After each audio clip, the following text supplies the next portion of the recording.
ಬಾಳ್ಗೆ ಭೂಮಂಡಲ, ಬಾಳ್ಗೆ ಭೂಮಂಡಲ, ಬಾಳ್ಗೆ ಸಮೃದ್ಧಿಯೊಂದಿಗೆ. ಗುರುವಿಗೆ ವಂದನೆಗಳು. ಗುರು ನಮ್ಮೊಂದಿಗೆ. ದೈವಿಕ ಮಹಾಶಕ್ತಿಯು ದೇಹದಲ್ಲೂ ಪ್ರಾಣದಲ್ಲೂ ಅಲೆಯಾಗಿ ತುಂಬಿ ದೇಹವೂ ಪ್ರಾಣವೂ ಪರಿಶುದ್ಧವಾಗಲಿ, ಹಿರಿಮೆಯನ್ನು ಹೊಂದಲಿ. ಬಾಳ್ಗೆ ಭೂಮಂಡಲ, ಬಾಳ್ಗೆ ಭೂಮಂಡಲ, ಬಾಳ್ಗೆ ಸಮೃದ್ಧಿಯೊಂದಿಗೆ. ಸ್ನೇಹಿತರೆ, ದೇಹ ಆರೋಗ್ಯದ ಬಗ್ಗೆ, ವ್ಯಾಯಾಮ ಮಾಡೋದ್ರ ಬಗ್ಗೆ, ಯೋಗಾಸನಗಳು ಮಾಡೋದ್ರ ಬಗ್ಗೆ, ದೇಹ ರಚನೆಯ ಬಗ್ಗೆ, ದೇಹಕ್ಕೆ ಬರುವ ರೋಗಗಳ ಬಗ್ಗೆ, ರೋಗದ ಕಾರಣಗಳ ಬಗ್ಗೆ ನಾವು ವಿವರವಾಗಿ ತಿಳ್ಕೊತಾ ಬರ್ತಾ ಇದ್ದೀವಿ. ಹಾಗೆಯೇ ಸ್ಕೈ ಯೋಗದಲ್ಲಿ ಸರಳವಾದ ವ್ಯಾಯಾಮವನ್ನು ಮಾಡೋದನ್ನು, ಸರಳವಾದ ಯೋಗಾಸನಗಳನ್ನು ಮಾಡೋದನ್ನು ಕಲಿತ್ಕೊಳ್ತಾ ಬರ್ತಾ ಇದ್ದೀವಿ. ನಿಮಗೂ ಅದರ ಅಭ್ಯಾಸ ಆಗ್ತಾ ಬರ್ತಾ ಇದೆ.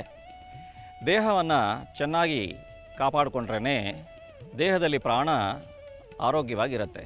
ಪ್ರಾಣಕ್ಕೂ ದೇಹಕ್ಕೂ ಸಾಮರಸ್ಯವಿದ್ರೇ ದೇಹ ರೋಗದಿಂದ ಮುಕ್ತವಾಗಿರುತ್ತೆ. ನಿಜವಾಗ್ಲೂ ದೇಹ ಆರೋಗ್ಯವಾಗಿರಬೇಕಾದ್ರೆ ಪ್ರಾಣದ ಜೊತೆ, ಪ್ರಾಣಶಕ್ತಿಯ ಜೊತೆ ನಮ್ಮ ಸಂಬಂಧ ಚೆನ್ನಾಗಿರಬೇಕು. ಸೊ ಪ್ರಾಣವನ್ನು ಚೆನ್ನಾಗಿ ಕಾಪಾಡ್ಕೋಬೇಕು ಅಂದರೆ ದೇಹ ಆರೋಗ್ಯವಾಗಿಟ್ಕೋಬೇಕು.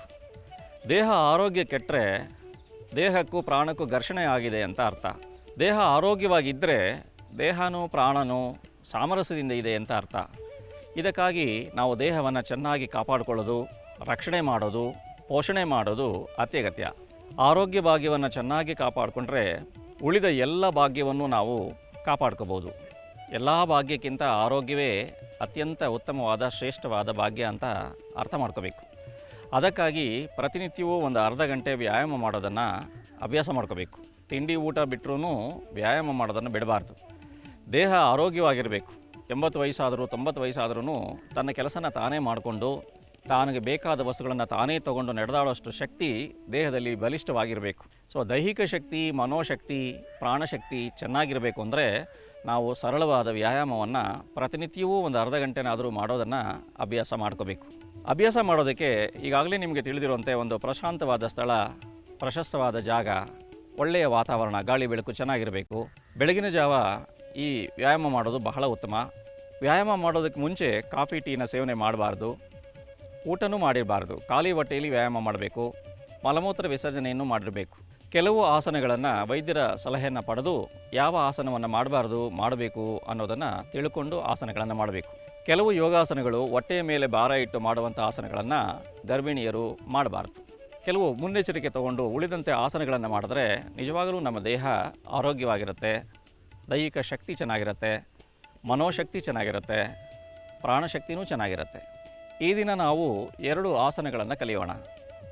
ಒಂದು ಉತ್ಥಾನ ಪಾದಾಸನ, ಎರಡನೇದು ನಾವಾಸನ. 2 ಆಸನಗಳನ್ನು ನಾವು ಕಲಿಬೇಕು. ನಮ್ಮ ದೇಹದ ಬಲಿಷ್ಠತೆಗೆ, ಹೊಟ್ಟೆಯ ಭಾಗದ ಬಲಿಷ್ಠತೆಗೆ ನಾವು 2 ಆಸನಗಳನ್ನು ಇವತ್ತು ಕಲಿಯೋಣ. ಸ್ನೇಹಿತರೆ, ನಾವೀಗ ಉತ್ಥಾನ ಪಾದಾಸನ ಮಾಡುವ ವಿಧಾನವನ್ನು ಕಲಿಯೋಣ. ದಂಡಾಸನಕ್ಕೆ ಬಂದು ನಿಧಾನವಾಗಿ ಬೆನ್ನಿನ ಮೇಲೆ ಮಲಗಿ, ನಿಧಾನವಾಗಿ ಮಲಗಿ,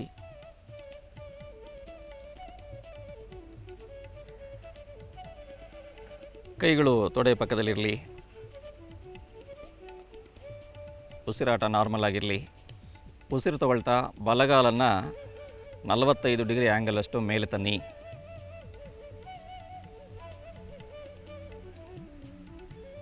ನಿಧಾನವಾಗಿ ಕೆಳಗಿಳಿಸಿ.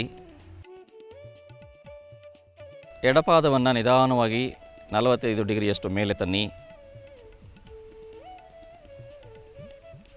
ಕಾಲು ಸ್ಟ್ರೈಟ್ ಆಗಿರಲಿ.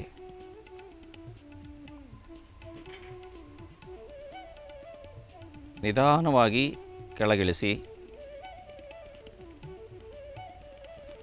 ಒಂದೊಂದೇ ಕಾಲನ್ನು ಮೇಲೆ ಎತ್ತಿ 45 ಡಿಗ್ರಿಯಷ್ಟು ತಂದು ಅಭ್ಯಾಸ ಮಾಡ್ಕೋಬೇಕು. ಈಗ 2 ಪಾದವನ್ನು ನಿಧಾನವಾಗಿ 45 ಡಿಗ್ರಿಯಷ್ಟು ಮೇಲೆತ್ತಬೇಕು. 2 ಪಾದ ಜೋಡಿಸ್ಕೊಂಡು ನಿಧಾನವಾಗಿ ಒಟ್ಟಿಗೆ ಉಸಿರನ್ನು ತಗೊಂಡು ಪಾದಗಳನ್ನು ಮೇಲೆತ್ತಿ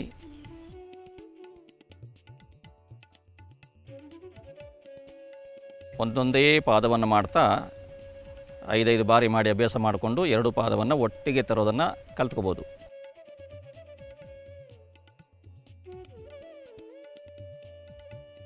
ನಿಧಾನವಾಗಿ ಕೆಳಗಿಳಿಸಿ.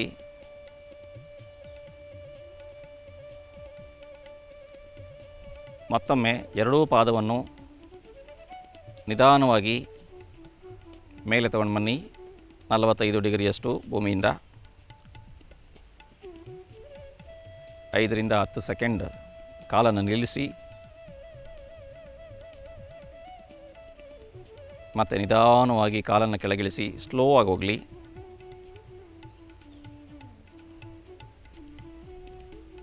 ಮತ್ತೊಂದು ಬಾರಿ ಎರಡೂ ಪಾದವನ್ನು ಜೋಡಿಸ್ಕೊಂಡು ಒಟ್ಟಿಗೆ 45 ಡಿಗ್ರಿಯಷ್ಟು ಮೇಲೆ ತನ್ನಿ.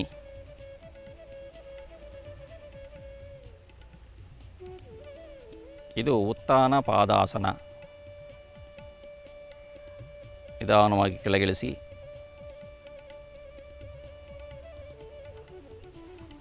ಸ್ನೇಹಿತರೆ, ಉತ್ಥಾನ ಪಾದಾಸನ ಮಾಡೋದನ್ನು ಅಭ್ಯಾಸ ಮಾಡಿದಿರಿ. ಈಗ ನಾವು ನವಾಸನವನ್ನು ಕಲ್ತ್ಕೊಳ್ಳೋಣ. ನವಾಸನದಲ್ಲಿ ಉತ್ಥಾನ ಪಾದಾಸನವೂ ಮಿಕ್ಸ್ ಆಗುತ್ತೆ. ಆದ್ದರಿಂದ ಉತ್ಥಾನ ಪಾದಾಸನ ಮತ್ತು ನವಾಸನ ಎರಡೂ ಕಲ್ತ್ಕೋಬೇಕಾಗತ್ತೆ. ಒಂದು ಕಲ್ತ್ಕೊಂಡು ಇನ್ನೊಂದು ಮಾಡಬೇಕಾಗತ್ತೆ, ಎರಡು ಮಿಕ್ಸ್ ಆಗಿರುತ್ತೆ. ಸೊ ಮೊದಲು ದಂಡಾಸನಕ್ಕೆ ಬನ್ನಿ. ನಿಧಾನವಾಗಿ ಬೆನ್ನಿನ ಮೇಲೆ ಮಲಗಿ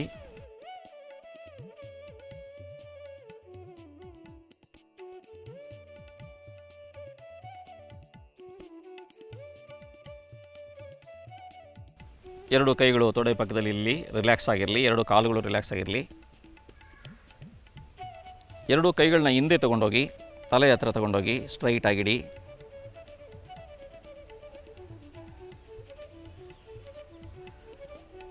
ಈಗ ಎರಡೂ ಕೈಗಳು ತಲೆ ಮತ್ತು ಎದೆ ಭಾಗವನ್ನು ನಿಧಾನವಾಗಿ ಮೇಲೆತ್ತಬೇಕು. ಕೈಗಳು, ತಲೆ, ಎದೆ ಭಾಗ.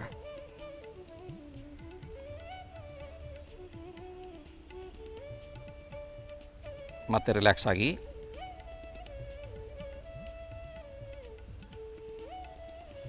ಕೈಗಳನ್ನು ಮುಂದೆ ತನ್ನಿ, ತೊಡೆ ಪಕ್ಕದಲ್ಲಿ ಇಟ್ಕೊಳ್ಳಿ.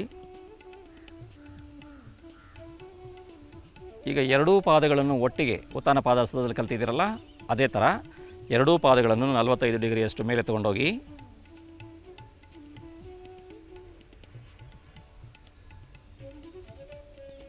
ನಿಧಾನವಾಗಿ ಕೈಯೊಳಗಿಳಿಸಿ. ಕೈಗಳನ್ನು ತಲೆ ಹತ್ರ ತಗೊಂಡೋಗಿ ಹಿಂದೆಗೆ.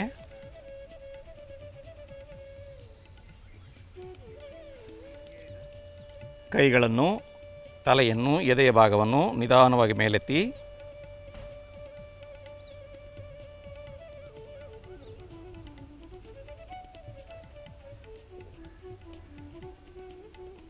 ನಿಧಾನವಾಗಿ ಬೆನ್ನ ಮೇಲೆ ಮಲಗಿ.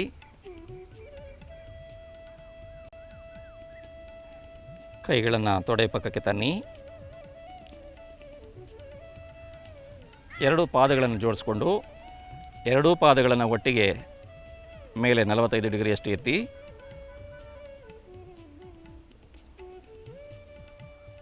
ನಿಧಾನವಾಗಿ ಕೆಳಗಿಳಿಸಿ.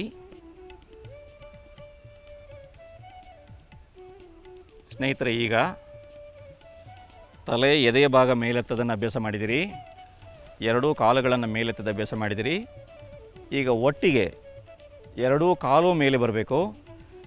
ತಲೆ, ಎದೆ ಭಾಗ, ಕೈಗಳು ಮೇಲೆ ಬರಬೇಕು. ಕಾಲುಗಳು, ಕೈಗಳು ಸಮಾನಾಂತರವಾಗಿರಬೇಕು. ನಿಧಾನವಾಗಿ ಎದೆ ಭಾಗ, ತಲೆ ಭಾಗ, ಕೈಗಳು ಮತ್ತು ಕಾಲುಗಳು ಒಟ್ಟಿಗೆ ಲಿಫ್ಟ್ ಆಗಬೇಕು. ಇಡೀ ದೇಹದ ಭಾರ ಪೃಷ್ಠದ ಮೇಲಿರಬೇಕು.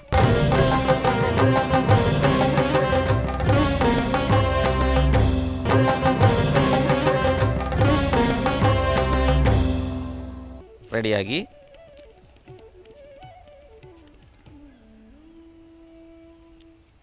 ಕೈಗಳನ್ನು, ತಲೆಯನ್ನು, ಎದೆಯ ಭಾಗವನ್ನು ಮೇಲೆತ್ತ, ಕಾಲುಗಳನ್ನು ಮೇಲೆತ್ತ ಅಭ್ಯಾಸ ಮಾಡಿ. ಕಾಲುಗಳು, ಕೈಗಳು ಸಮಾನಾಂತರವಾಗಿರಬೇಕು. ಇಡೀ ದೇಹದ ಭಾಗ ಪೃಷ್ಠದ ಮೇಲಿರಬೇಕು. ನಿಧಾನವಾಗಿ ರಿಲ್ಯಾಕ್ಸ್ ಆಗಿ.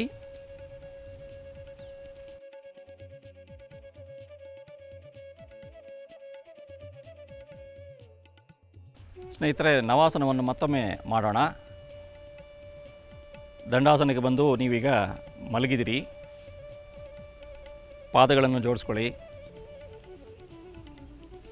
ಎರಡೂ ಪಾದಗಳನ್ನು ಒಂದು ಸಾರಿ ಮೇಲೆತ್ತಿ 45 ಡಿಗ್ರಿವರೆಗೆ.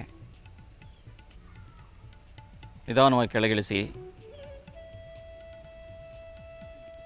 ಎದೆಯ ಭಾಗ, ಕತ್ತು, ಕೈಗಳನ್ನು ಮೇಲೆತ್ತಿ.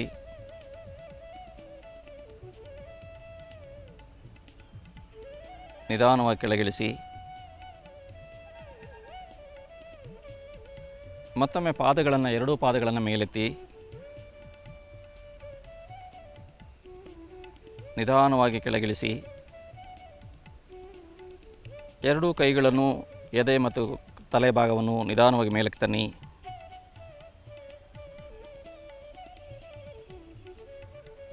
ನಿಧಾನವಾಗಿ ಕೆಳಗಿಳಿಸಿ.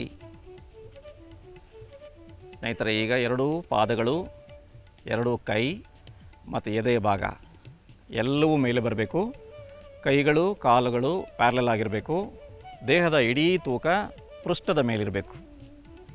ಎರಡೂ ಪಾದಗಳನ್ನು, ಎರಡೂ ಕೈಗಳು, ತಲೆ, ಎದೆ ಭಾಗವನ್ನು ಒಟ್ಟಿಗೆ ಮೇಲೆತ್ತಿ. ಕೈಗಳು, ಕಾಲುಗಳು ಪ್ಯಾರಲಲ್ ಆಗಿರಲಿ. ಇದು ನವಾಸನ. ದೇಹದ ತೂಕ ಪೃಷ್ಠದ ಮೇಲಿರುತ್ತೆ. ನಿಧಾನವಾಗಿ ರಿಲ್ಯಾಕ್ಸ್ ಆಗಿ ಹಿಂದಕ್ಕೆ ಬಗ್ಗಿ ಕಾಲನ್ನು ಕೆಳಗಿಳಿಸಿ. ಮತ್ತೊಮ್ಮೆ ಮಾಡಿ. ಎರಡೂ ಪಾದಗಳು, ಎರಡೂ ಕೈ ಮತ್ತು ಎದೆ ತಲೆ ಭಾಗ ಮೇಲೆ ಬರಬೇಕು.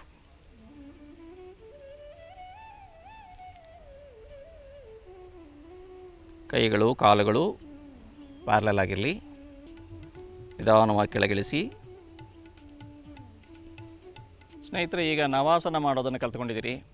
ಈಗ ನಾವು ಉತ್ಥಾನ ಪಾದಾಸನಕ್ಕೂ ಮತ್ತು ನವಾಸನದಿಂದ ಏನು ಪ್ರಯೋಜನ ಆಗುತ್ತೆ ಅನ್ನೋದನ್ನು ನೋಡೋಣ. ಉತ್ಥಾನ ಪಾದಾಸನ ಮಾಡುವಾಗಲೂ ನವಾಸನ ಮಾಡುವಾಗಲೂ ಹೊಟ್ಟೆಯ ಭಾಗ ಬಹಳ ಬಿಗಿತ ಉಂಟಾಗುತ್ತೆ. ಹೊಟ್ಟೆಯ ಭಾಗ ಬಹಳ ಬಲಿಷ್ಠವಾಗುತ್ತೆ. ಹೊಟ್ಟೆಯ ಭಾಗದಲ್ಲಿರ್ತಕ್ಕಂಥ ಬೊಜ್ಜು ಕರಗುತ್ತೆ. ಈ ಒಬೆಸಿಟಿ ಪ್ರಾಬ್ಲಮ್ ಜಾಸ್ತಿ ಇದೆ ಈಗಿನ ಕಾಲದಲ್ಲಿ. ಇದಕ್ಕೆ ಹಲವಾರು ಚಿಕಿತ್ಸೆಗಳನ್ನು ಮಾಡಿ ಆ ಬೊಜ್ಜನ್ನು ಕತ್ತರಿಸಿ ಆಪರೇಷನ್ ಮಾಡಿ ತೆಗೆಯೋದ್ರ ಮೂಲಕ ಮತ್ತು ಔಷಧಿಗಳನ್ನು ತಗೊಂಡು ಆ ಬೊಜ್ಜನ್ನು ಕರಗಿಸೋದನ್ನೆಲ್ಲ ನಾವು ಅಭ್ಯಾಸ ಮಾಡ್ಕೊಳ್ತಾ ಇದ್ದೀವಿ. ಅದರಿಂದ ಸೈಡ್ ಎಫೆಕ್ಟ್ಸ್ಗಳೆಲ್ಲ ಇರ್ತವೆ. ಒಂದು ಭಾಗಕ್ಕೆ ನಾವು ಬೊಜ್ಜು ಕರಗೋಕ್ಕೆ ಔಷಧಿ ತೊಗೊಂಡ್ರೆ ಇನ್ನೊಂದು ಭಾಗಕ್ಕೆ ತೊಂದರೆ ಆಗುತ್ತೆ, ಅಂಗಾಂಗಗಳಿಗೆ ತೊಂದರೆ ಆಗುತ್ತೆ. ಅದರಿಂದ ಯಾವುದೇ ತೊಂದರೆ ಇಲ್ಲದೆ, ಯಾವುದೇ ಸೈಡ್ ಎಫೆಕ್ಟ್ ಇಲ್ಲದೆ ನಾವು ಬೊಜ್ಜನ್ನು ಕರಗಿಸ್ಬೋದು ಉತ್ಥಾನ ಪಾದಾಸನ ಮತ್ತು ನವಾಸನ ಮಾಡೋದರಿಂದ. ಇನ್ನು ಹೊಟ್ಟೆಯ ಭಾಗ ಬಲಿಷ್ಠವಾಗಿಬಿಡುತ್ತೆ. ಅಂದರೆ ಹೊಟ್ಟೆಯ ಭಾಗದಲ್ಲಿರುವ ಅಂಗಗಳೆಲ್ಲವೂ ಆಕ್ಟಿವೇಟ್ ಆಗುತ್ತೆ. ಎಕ್ಸ್ಪ್ಯಾಕ್ಷನ್, ಕಾಂಟ್ರಾಕ್ಷನ್, ಹಿಗ್ಗಿ ಕುಗ್ಗಿ ಮಾಡೋದರಿಂದ ಎಲ್ಲ ಅಂಗಗಳು ಬಲಿಷ್ಠವಾಗುತ್ತೆ. ಹೊಟ್ಟೆಯ ಭಾಗದಲ್ಲಿ ಮುಖ್ಯವಾಗಿ ಪ್ಯಾಂಕ್ರಿಯಾಸ್, ಲಿವರ್, ಜಠರ, ಸಣ್ಣ ಕರಳು, ದೊಡ್ಡ ಕರಳು, ಕಿಡ್ನಿಗಳು ಎರಡು, ಮೂತ್ರಕೋಶ, ಜನನೇಂದ್ರಿಯ, ಈ ಎಲ್ಲ ಭಾಗ ಇದೆ. ಹೊಟ್ಟೆ ಮತ್ತು ಕಿಬ್ಬೊಟ್ಟೆಯ ಭಾಗಗಳಲ್ಲಿ ಈ ಎಲ್ಲ ಅಂಗಗಳು ಬಲಿಷ್ಠವಾಗೋದ್ರಿಂದ, ಎಲ್ಲ ಅಂಗಗಳಲ್ಲಿ ಚಟುವಟಿಕೆ ಚೆನ್ನಾಗಿ ನಡೆಯೋದರಿಂದ ಎಲ್ಲ ಅಂಗಗಳು ಆರೋಗ್ಯವಾಗ್ತವೆ. ಎಲ್ಲ ಅಂಗಗಳು ತಂತಾನೇ ಎಲ್ಲ ಕ್ರಿಯೆಗಳನ್ನು ಮಾಡಿದ್ರೆ ದೇಹ ಆರೋಗ್ಯವಾಗಿ ಶುದ್ಧಿ ಆಗುತ್ತೆ. ದೇಹ ಶುದ್ಧಿಗೂ ಈ ವ್ಯಾಯಾಮ ನಮಗೆ ಬಹಳ ಚೆನ್ನಾಗಿ ಕೆಲಸ ಮಾಡುತ್ತೆ.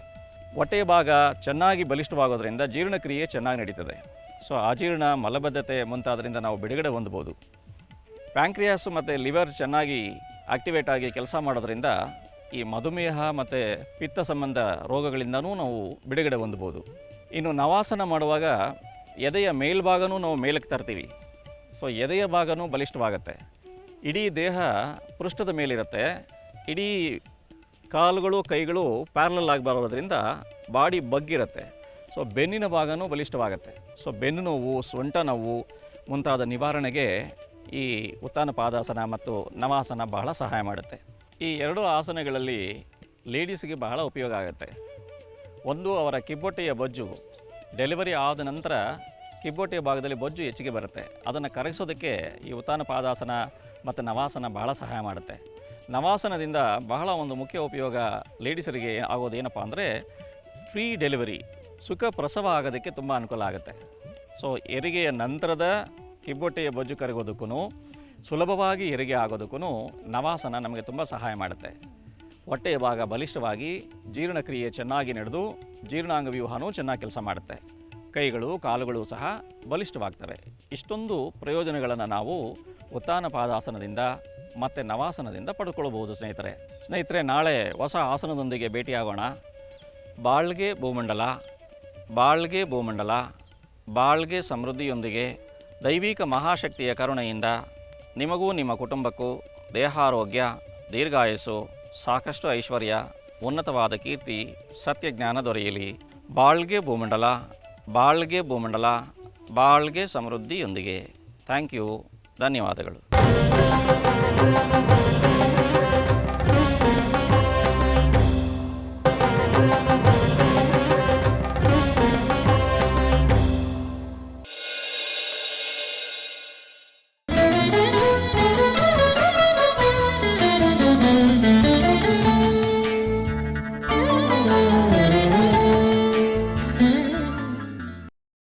ನಮಸ್ಕಾರ ವೀಕ್ಷಕರೇ, ಗರ್ಭಿಣಿ ಸ್ತ್ರೀ ಹಾಗೂ ಬಾಣಂತಿಯರ ಶುಶ್ರೂಷೆ ಹೇಗೆ ಮಾಡಬೇಕು ಅಂತ ನಾವು ಹಿಂದಿನ ಸಂಚಿಕೆಗಳಲ್ಲಿ ತಿಳ್ಕೊಂಡ್ವಿ. ಇವಾಗ ಮಗುವನ್ನು ಹೇಗೆ ನಾವು ಶುಶ್ರೂಷೆ ಮಾಡಬೇಕು, ಅದರ ಬೆಳವಣಿಗೆಗೆ ನಾವು ಏನೆಲ್ಲ ಮಾಡಬೇಕು ಅನ್ನೋದನ್ನು ತಿಳ್ಕೊಳ್ಳೋಣ. ಮಗು ಹುಟ್ಟಿದ ಕ್ಷಣ ಅದು ಒಳಗಡೆ ಬಹಳ ಬೆಚ್ಚಗೆ, ತುಂಬ ಜೋಪಾನವಾಗಿ, ಒಂದು ರೀತಿ ಪ್ರೊಟೆಕ್ಟಿವ್ ಆಗಿ ಇರುತ್ತೆ. ಹೊರಗೆ ಬಂದ ತಕ್ಷಣ ಒಂದು ರೀತಿ ಗಲಿಬಿಲಿ ಆಗುತ್ತೆ. ಒಂದು ರೀತಿ ಹೊಸ ಒಂದು ವಾತಾವರಣ, ಆ ಒಂದು ಸಿಚುವೇಶನ್ನು ಅದಕ್ಕೂ ಕೂಡ ತುಂಬ ಹೊಸದಾಗಿರುತ್ತೆ. ಆಗ ನಾವು ಅದನ್ನು ಚರ್ಮಕ್ಕೆ ಒತ್ತು ಕೊಟ್ಟುಕೊಂಡು, ಅದನ್ನು ಅಪ್ಪುಗೆಯಿಂದ ಇಟ್ಕೊಂಡು ಅದಕ್ಕೆ ಒಂದು ಸಾಂತ್ವನವನ್ನು ಕೊಡೋ ರೀತಿಯಲ್ಲಿ ನಾವು ಅದನ್ನು ರಿಸೀವ್ ಮಾಡಬೇಕಾಗತ್ತೆ. ದೇವುಡು ನರಸಿಂಹಶಾಸ್ತ್ರಿಗಳು ಅವರ ಮಹಾದರ್ಶನ ಅನ್ನೋ ಕಾದಂಬರಿನಲ್ಲಿ ಹೇಳ್ತಾರೆ, ಬುಡಿಲ ಮಹರ್ಷಿಗಳು ಯಾಜ್ಞವಲ್ಕರು ಹುಟ್ಟೋದಕ್ಕೆ ಮುಂಚೆ ಅವರಿಗೆ ಹೇಳಿದ್ರಂತೆ, ಅವರ ತಂದೆಗೆ, ನೋಡು, ಮಗು ಹುಟ್ಟಿದ ತಕ್ಷಣ ನಿನ್ನ ಮನಸ್ಸಿನಲ್ಲಿ ಆ ಮಗು ಏನಾಗಬೇಕು ಅಂತ ನಿನ್ನ ಕಲ್ಪನೆ ಇದೆ, ಅದನ್ನು ಆ ಮಗುವಿಗೆ ತಕ್ಷಣ ನೀನು ಆಶೀರ್ವಾದ ಮಾಡು ಅಂತ ಹೇಳ್ತಾರಂತೆ. ಅವರು ಆವಾಗ ಆ ಮಗುವಿನ ಕಿವಿಯಲ್ಲಿ ಹೇಳ್ತಾರೆ, ನೀನು ಈ ರೀತಿ ಪ್ರಪಂಚಕ್ಕೆ, ಈ ಲೋಕಕ್ಕೆ ಒಂದು ಕಲ್ಯಾಣ ಉಂಟು ಮಾಡುವಂತಹ ವ್ಯಕ್ತಿಯಾಗುವಂಥ ಆಶೀರ್ವಾದ ಮಾಡ್ತಾರಂತೆ. ನೋಡಿ, ಈ ನಿದರ್ಶನ ಇಟ್ಟುಕೊಂಡು ನೀವು ಕೂಡ ನಿಮ್ಮ ಮಗು ಜನನವಾಗುವಂತಹ ಸಂದರ್ಭದಲ್ಲಿ ಅದರ ಬಲ ಭುಜದ ಹತ್ತಿರ ಮತ್ತು ಬಲಗಿವಿಯ ಹತ್ತಿರ ಅದಕ್ಕೆ ನೀವು ಒಂದು ನಿಮ್ಮದೇ ಆದ ಆಶೀರ್ವಾದವನ್ನು ತಂದೆ ಅದಕ್ಕೆ ಆಶೀರ್ವಾದವನ್ನು ಮಾಡೋದು ತುಂಬ ಒಳ್ಳೆಯದು. ಅಂದರೆ ಕೆಲವರಿಗೆ ಕನಸಿರುತ್ತೆ, ನನ್ನ ಮಗು ಮುಂದೆ ಹೀಗಾಗಬೇಕು, ಕೆಲವರಿಗೆ ಡಾಕ್ಟ್ರನ್ನ ಮಾಡಬೇಕು, ಕೆಲವರಿಗೆ ಅವನು ಒಳ್ಳೆಯ ಒಂದು ವಿಜ್ಞಾನಿ ಆಗಬೇಕು, ಇನ್ನು ಕೆಲವರಿಗೆ ತನ್ನ ಮಗು ಈ ಪ್ರಪಂಚದಲ್ಲಿ ಒಂದು ಉತ್ತಮವಾದಂತಹ ಸತ್ಪ್ರಜೆ ಆಗಬೇಕು. ಈ ರೀತಿ ಅವರವರದ್ದೇ ಆದ ಕಲ್ಪನೆಗಳು, ಕನಸುಗಳಿರುತ್ತೆ. ಆ ಮಗು ಪ್ರಪಂಚಕ್ಕೆ ಕಾಲಿಟ್ಟ ತಕ್ಷಣ ತಂದೆಯಾಗ್ತಕ್ಕಂಥವನು ಆ ಮಗುವಿಗೆ ತನ್ನ ಆಶೀರ್ವಾದವನ್ನು ಆ ಕ್ಷಣದಲ್ಲಿ ಮಾಡಬೇಕು. ಅದು ಖಂಡಿತವಾಗಿಯೂ ಫಲಿಸುತ್ತೆ. ನೋಡಿ, ಎಷ್ಟು ಒಳ್ಳೆಯ ವಿಚಾರ ಇದು. ನಮಗೆ ಆಮೇಲೆ ನಮ್ಮ ಮಗು ಅದಾಗಲಿಲ್ಲ, ಇದಾಗಲಿಲ್ಲ, ಏನೇನೋ ನಾವು ತಲೆ ಕೆಡಿಸ್ಕೊಳ್ಳೋ ಬದಲು ಮೊದಲೇ ನಾವು ಪ್ರಿಕಾಷನ್ ತಗೊಂಡು ನಾವು ಈ ರೀತಿ ಆಶೀರ್ವಾದವನ್ನು ಮಾಡಿದ್ದೆ ಆದರೆ ಆಗ ಆ ಮಗುವಿಗೆ ಅದೇ ದಿಕ್ಕಿನಲ್ಲಿ ಬೆಳೆಯೋದಕ್ಕೆ ತುಂಬ ಸಹಕಾರ ಆಗುತ್ತೆ. ಇದೆಲ್ಲವೂ ಕೂಡ ಮಹರ್ಷಿಗಳು ಅವರ ಒಂದು ಅನುಭವದಲ್ಲಿ ಆ ಒಂದು ಸತ್ಯಾಸತ್ಯತೆಯನ್ನು ಕಂಡುಕೊಂಡು ಹೇಳಿದ್ದಾರೆ ಹೊರತು ಇದರಲ್ಲಿ ಯಾವುದೇ ರೀತಿಯ ಉತ್ಪ್ರೇಕ್ಷೆ ಇಲ್ಲ. ಈ ರೀತಿ ಬಂದಂತಹ ಮಗುವನ್ನು ನಾವು ಸಾಕಷ್ಟು ಜೋಪಾನವಾಗಿ ಸಂರಕ್ಷಣೆ ಮಾಡಬೇಕಾದಂಥದ್ದು ತಂದೆ ತಾಯಿಗಳಾದಂಥವರ ಕರ್ತವ್ಯ ಆಗಿರುತ್ತೆ.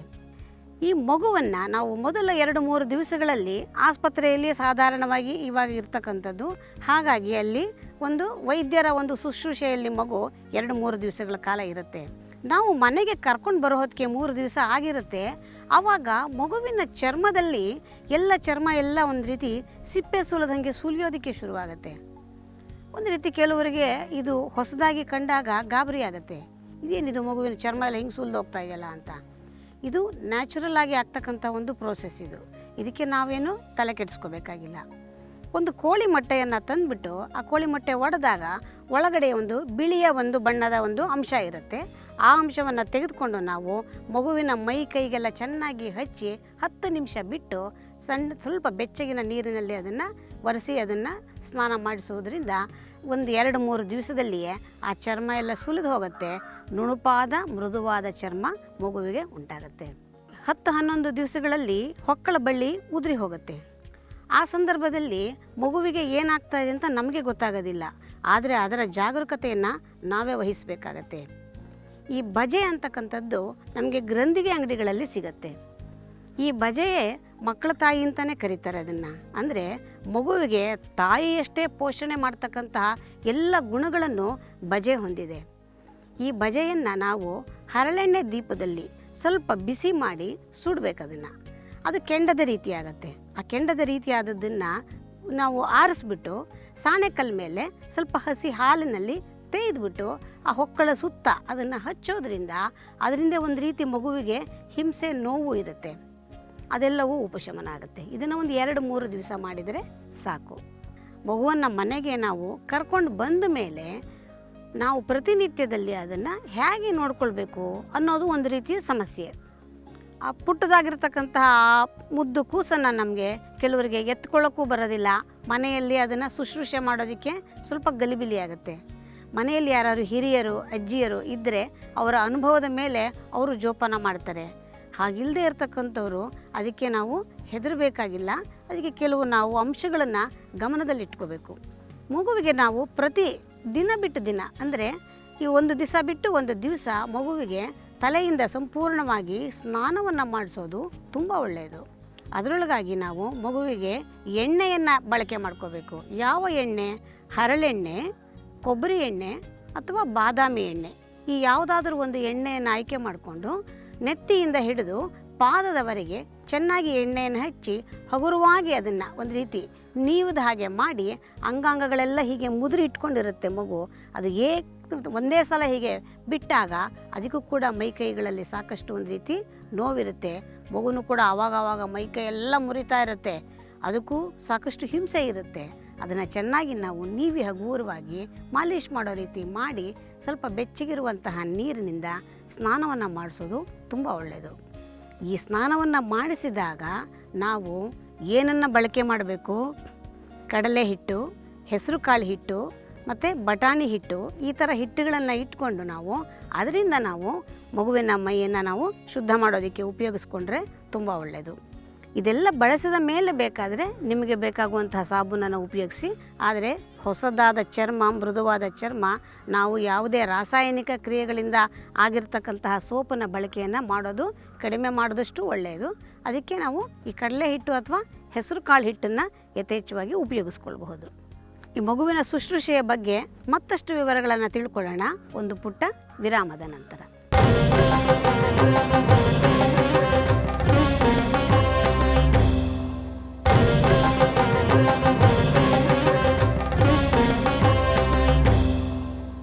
ನಾವು ಮಗುವಿನ ಶುಶ್ರೂಷೆಯ ಬಗ್ಗೆ ಸಾಕಷ್ಟು ವಿವರವನ್ನು ಮಾತಾಡ್ತಾ ಇದ್ವಿ.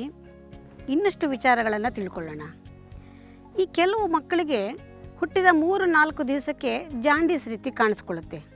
ಸ್ವಲ್ಪ ಕಣ್ಣುಗಳು ಹಳದಿ ಬಣ್ಣಕ್ಕೆ ಬಂದಿರುತ್ತೆ. ಅಂತಹ ಸಂದರ್ಭದಲ್ಲಿ ನಾವು ಈ ಮಗುವನ್ನು ಹೊರಗಡೆ ಸ್ವಲ್ಪ ಎಳೆ ಬಿಸಿಲು ಅಂದರೆ ಬೆಳಗಿನ ಜಾವದ ಇನ್ನೂ ಸೂರ್ಯನ ಕಿರಣಗಳು ಸ್ವಲ್ಪ ಅದು ತೀಕ್ಷ್ಣವಾಗಿರಬಾರ್ದು. ಅಂತಹ ಸಂದರ್ಭದಲ್ಲಿ ಅಂದರೆ ಒಂದು 5:45-6 ಗಂಟೆ ಈ ತರಹ ಸಂದರ್ಭದಲ್ಲಿ ನಾವು ಮಗುವಿನ ಹೊರಗಡೆ ಬಿಸಿಲಿನಲ್ಲಿ ಒಂದು ಚಾಪೆಯನ್ನು ಹಾಕಿ ಸಣ್ಣದಾಗಿ ಎಣ್ಣೆಯನ್ನು ಲೇಪನ ಮಾಡಿ ಮಲಗಿಸೋದ್ರಿಂದ ಸೂರ್ಯನ ಶಕ್ತಿಯಲ್ಲಿರ್ತಕ್ಕಂಥ ವಿಟಮಿನ್ ಡಿ ಮಗುವಿನ ಒಂದು ಶರೀರಕ್ಕೆ ಕೂಡ ಅದು ಸಿಗತ್ತೆ. ಮತ್ತು ಜಾಂಡೀಸು ಕೂಡ ಬಹಳ ಬೇಗ 3-4 ದಿವಸದಲ್ಲಿಯೇ ಹೊರಟೋಗುತ್ತೆ. ಇದನ್ನು ವೈದ್ಯರುಗಳು ಕೂಡ ಸಲಹೆ ಮಾಡ್ತಾರೆ, ದಿನ 5 ನಿಮಿಷ ಮಗುವನ್ನು ಎಳೆ ಬಿಸಿಲಿನಲ್ಲಿ ಮಲಗಿಸಿ ಅಂತ.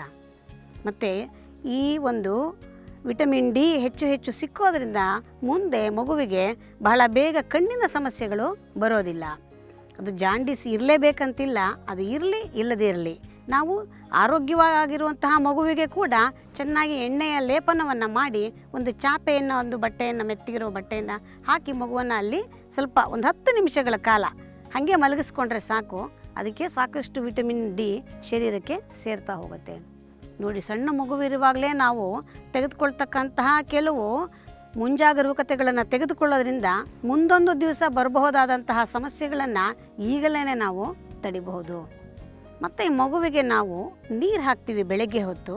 ಬೆಳಿಗ್ಗೆ ನೀರು ಹಾಕಿದ ದಿವಸ ಸಾಯಂಕಾಲ ಮಗುವಿಗೆ ನಾವು ಮನೆಯಲ್ಲೇ ತಯಾರು ಮಾಡ್ತಕ್ಕಂಥ ಒಂದು ಸಣ್ಣ ಒಂದು ದ್ರವ್ಯವನ್ನು ಕೊಡೋದ್ರಿಂದ ಅದರ ಆರೋಗ್ಯ ತುಂಬ ಸುಧಾರಿಸುತ್ತೆ.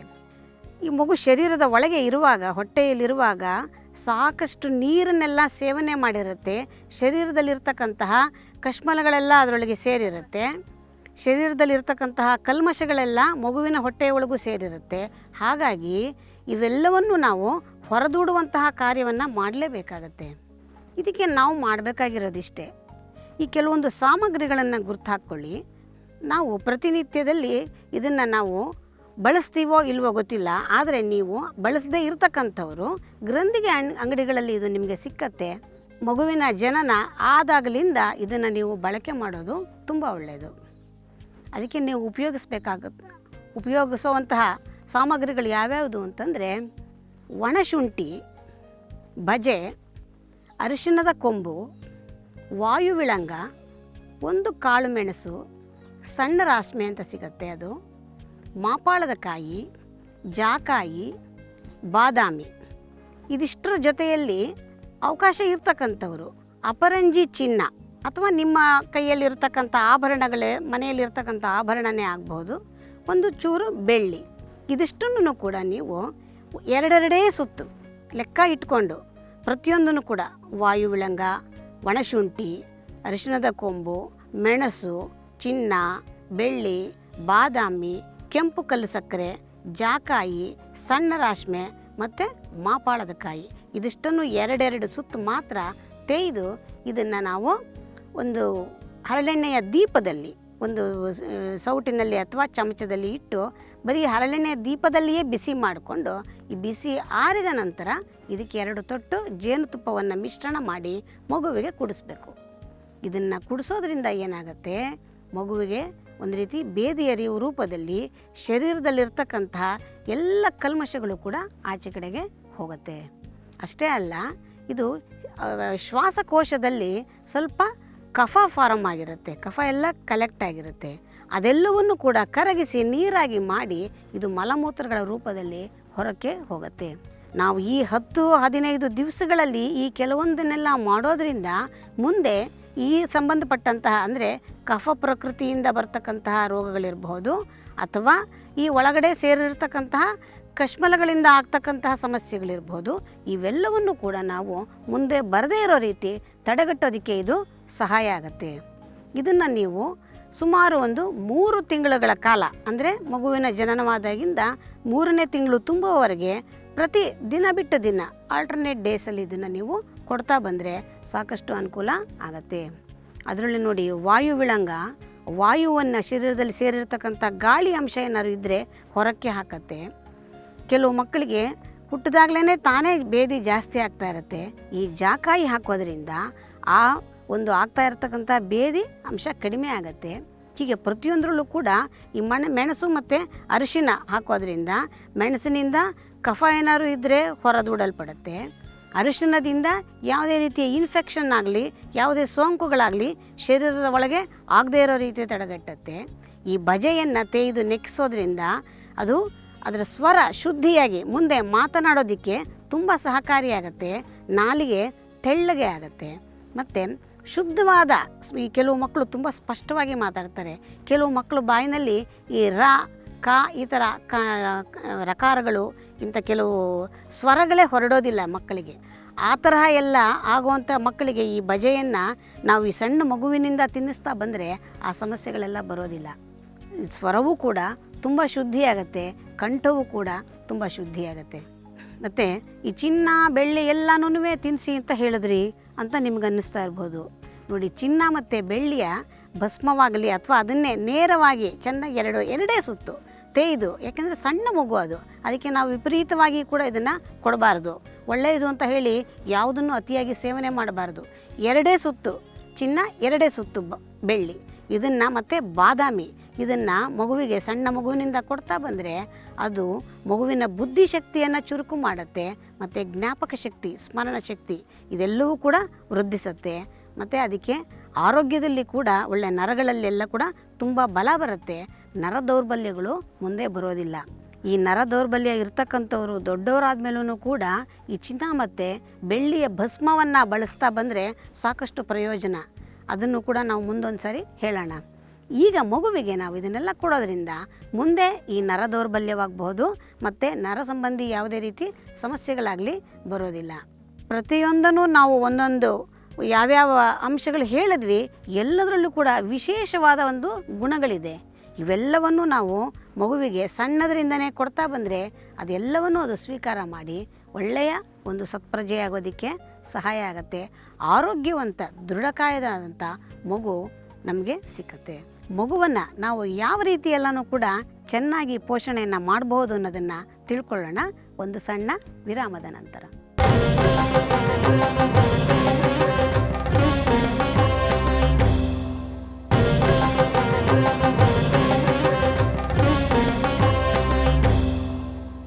ಮಗುವಿನ ಆರೈಕೆಯ ಬಗ್ಗೆ ನಾವು ಮಾತಾಡ್ತಾ ಇದ್ವಿ.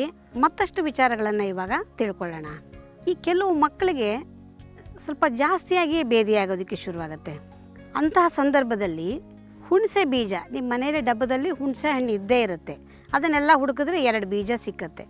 ಆ ಹುಣಸೆ ಬೀಜವನ್ನು ಮತ್ತು ಗೋಟಡಿಕೆ, ಈ ಗೋಟಡಿಕೆ ಬಣ್ಣ ಎಲ್ಲ ಕಟ್ಟೋದಕ್ಕೆ ಮುಂಚೆ ಇರತಕ್ಕಂಥ ಅಡಿಕೆ, ಆ ಗೋಟಡಿಕೆಯನ್ನು ಇದೆರಡನ್ನೂ ಕೂಡ 2 ಸುತ್ತು ಅದನ್ನು ತೆಗೆದುಬಿಟ್ಟು ಅದಕ್ಕೆ ಒಂದು ಚೂರು ಜೇನನ್ನು ಸೇರಿಸಿ ಮಗುವಿಗೆ ನೆಕ್ಕಿಸಿ ಒಂದು 2-3 ಸಾರಿ ಮಾಡೋದ್ರಿಂದ ಆ ಬೇದಿ ಆಗುವಂಥದ್ದು ಕಡಿಮೆ ಆಗೋಗುತ್ತೆ. ಮತ್ತು ನಾವು ಪ್ರತಿನಿತ್ಯ ದಿನ ಬಿಟ್ಟು ದಿನ ಹಾಕ್ತಾ ಇರ್ತಕ್ಕಂಥ ಅದನ್ನು ನಾವು ಸುತ್ಕಾರ ಅಂತ ಕರಿತೀವಿ. ಆ ಸುತ್ಕಾರ ಹಾಕೋದ್ರಿಂದನೂ ಕೂಡ ಈ ಸಮಸ್ಯೆಗಳು ಸಾಧಾರಣವಾಗಿ ಬರೋದಿಲ್ಲ. ಹಾಗೂ ಬಂದರೆ ಇದನ್ನು ನಾವು ಪ್ರಯೋಗ ಮಾಡ್ಕೊಳ್ಬಹುದು. ಈ ಮಕ್ಕಳು ಹುಟ್ಟಿದಾಗ ಗಮನಿಸಿ, ಸ್ವಲ್ಪ ಹೊಟ್ಟೆ ದಪ್ಪನಾಗೇ ಇರುತ್ತೆ, ಯಾವುದೇ ಮಗು ಆದರೂ ಅಷ್ಟೇನೆ. ಮತ್ತು ಈ ಹೊಟ್ಟೆ ಹಾಗೆ ಉಬ್ಬಿದಾಗಿರುವಂಥದ್ದನ್ನು ನಾವು ಈ ಸಣ್ಣ ಮಕ್ಕಳಲ್ಲೇ ಅಂದರೆ ಈ 3 ತಿಂಗಳ ಒಳಗಾಗಿ ಅದನ್ನು ನಾವು ಸರಿಪಡಿಸ್ಬಿಡಬೇಕು. ಇರಲಿಲ್ಲ ಅಂದರೆ ಅದು ಮುಂದೆ ಹಾಗೇ ಉಳಿದು ಹೋಗುತ್ತೆ. ಅದಕ್ಕೆ ನಾವು ಮಾಡಬೇಕಾಗಿರೋದು ಇಷ್ಟೇನೆ, ದಪ್ಪಗಿರುವಂತಹ ಕಪ್ಪು ವಿಳೆದೆಲೆ ಈ ಬೆಳ್ಳಿಗಿರುತ್ತೆ, ತೆಳುವಾಗಿರುತ್ತಲ್ಲ ಅದು ಬೇಡ. ಸ್ವಲ್ಪ ಈ ಕಪ್ಪು ಬಣ್ಣ ಇರತಕ್ಕಂಥ ವಿಳೆದೆಲೆ, ಅದು ದಪ್ಪನಾಗಿರುತ್ತೆ, ಅದನ್ನು ತಂದಿಟ್ಕೊಂಡಿದ್ದು ನಾವು ಮುಸ್ಸಂಜೆ ಹೊತ್ತಲ್ಲಿ ಮಗುವಿನ ಹೊಟ್ಟೆಯ ಮೇಲೆ ಒಂದು ತೆಳುವಾಗಿರ್ತಕ್ಕಂಥ ಬಿಳಿಯ ಶುದ್ಧವಾದ ಬಟ್ಟೆ, ಅದು ಹತ್ತಿಯ ಬಟ್ಟೆಯೇ ಆಗಬೇಕು, ಅಂಥದ್ದನ್ನು ಹೊಟ್ಟೆಯ ಮೇಲೆ ಹಾಕಿ ಈ ವಿಳೆದೆಲೆಗೆ ಸ್ವಲ್ಪ ಹರಳೆಣ್ಣೆಯನ್ನು ಸವರ್ಬಿಟ್ಟು ಒಂದು ಹರಳೆಣ್ಣೆಯ ದೀಪದಲ್ಲಿ ಅದನ್ನು ಹಾಗೆ ಹಿಡಿದು ಬಿಸಿ ಮಾಡಬೇಕು. ಸ್ವಲ್ಪ ಬಿಸಿಯಾಗಿರುವಾಗ ಕೈ ಮುಟ್ಟಿ ನೋಡ್ಕೋಬೇಕು, ಬರೆ ಬೀಳೋ ಹಂಗಾಗಬಾರ್ದು. ಅದನ್ನು ಹದವಾಗಿರ್ತಕ್ಕಂಥ ಬಿಸಿಯಲ್ಲಿ ಆ ಹೊಟ್ಟೆಯ ಮೇಲೆ ಸುತ್ತ ಹೊಟ್ಟೆಯ ಎಲ್ಲ ಭಾಗಕ್ಕೂ ಕೂಡ ಒಂದಾದ್ಮೇಲೆ ಒಂದು ವಿಳ್ಯದೆಲೆಯನ್ನು ಇಟ್ಟು ಕಾವು ಕೊಡ್ತಾ ಬರಬೇಕು. ಹಾಗೆ ಮಾಡೋದರಿಂದ ಹೊಟ್ಟೆ ತೆಳುವಾಗತ್ತೆ, ಆ ಉಬ್ಬಿರುವಂಥದ್ದು ಕಡಿಮೆ ಆಗುತ್ತೆ. ನೋಡಿ, ಇದನ್ನು ಮುಂದಿನ ಸೌಂದರ್ಯಕ್ಕೆ ನಾವು ಈಗಲೇನೇ ನಾವು ತಯಾರಿ ಮಾಡಬೇಕಾಗತ್ತೆ. ಅಷ್ಟೇ ಅಲ್ಲ, ಕೆಲವು ಮಕ್ಕಳಿಗೆ ಹೊಟ್ಟೆಯಲ್ಲಿ ಗಾಳಿ ಸೇರಿರುತ್ತೆ, ವಾಯುವಿನ ಅಂಶ ಜಾಸ್ತಿ ಇರುತ್ತೆ, ಆ ವಾಯುವು ಕೂಡ ಹೊರಗೆ ಹೋಗುತ್ತೆ. ಒಳಗಡೆಯ ಆರೋಗ್ಯ ದೃಷ್ಟಿಯಿಂದ, ಸೌಂದರ್ಯದ ದೃಷ್ಟಿಯಿಂದ, 2 ದೃಷ್ಟಿಯಿಂದನೂ ಕೂಡ ಈ ವಿಳ್ಯದೆಲೆಯನ್ನು ಬಿಸಿ ಮಾಡಿ ಶಾಖವನ್ನು ಕೊಡೋದ್ರಿಂದ ತುಂಬ ಅನುಕೂಲ ಆಗುತ್ತೆ. ಇನ್ನು ಉಗ್ನಿ ಎಲೆ ಅಂತ ಒಂದು ಸಿಕ್ಕತ್ತೆ, ಅದು ಕೆಲವರಿಗೆ ಗೊತ್ತಿರಬಹುದು ಅಥವಾ ಸಿಕ್ಕತ್ತೆ, ಕೆಲವು ಕಡೆ ಸಿಕ್ಕಲ್ಲ. ಸಿಕ್ಕೋ ಅಂಥವ್ರು ಬಳಸ್ಕೊಳ್ಳಿ. ಏನಿಲ್ಲ, ಆ ಎಲೆಯ ಮೇಲೆ ಸ್ವಲ್ಪ ಗುಳ್ಳೆ ಥರ ಇರುತ್ತೆ, ಈ ಬೇಲಿಗಳ ಥರ ಎಲ್ಲ ಬೆಳ್ಕೊಂಡಿರುತ್ತೆ.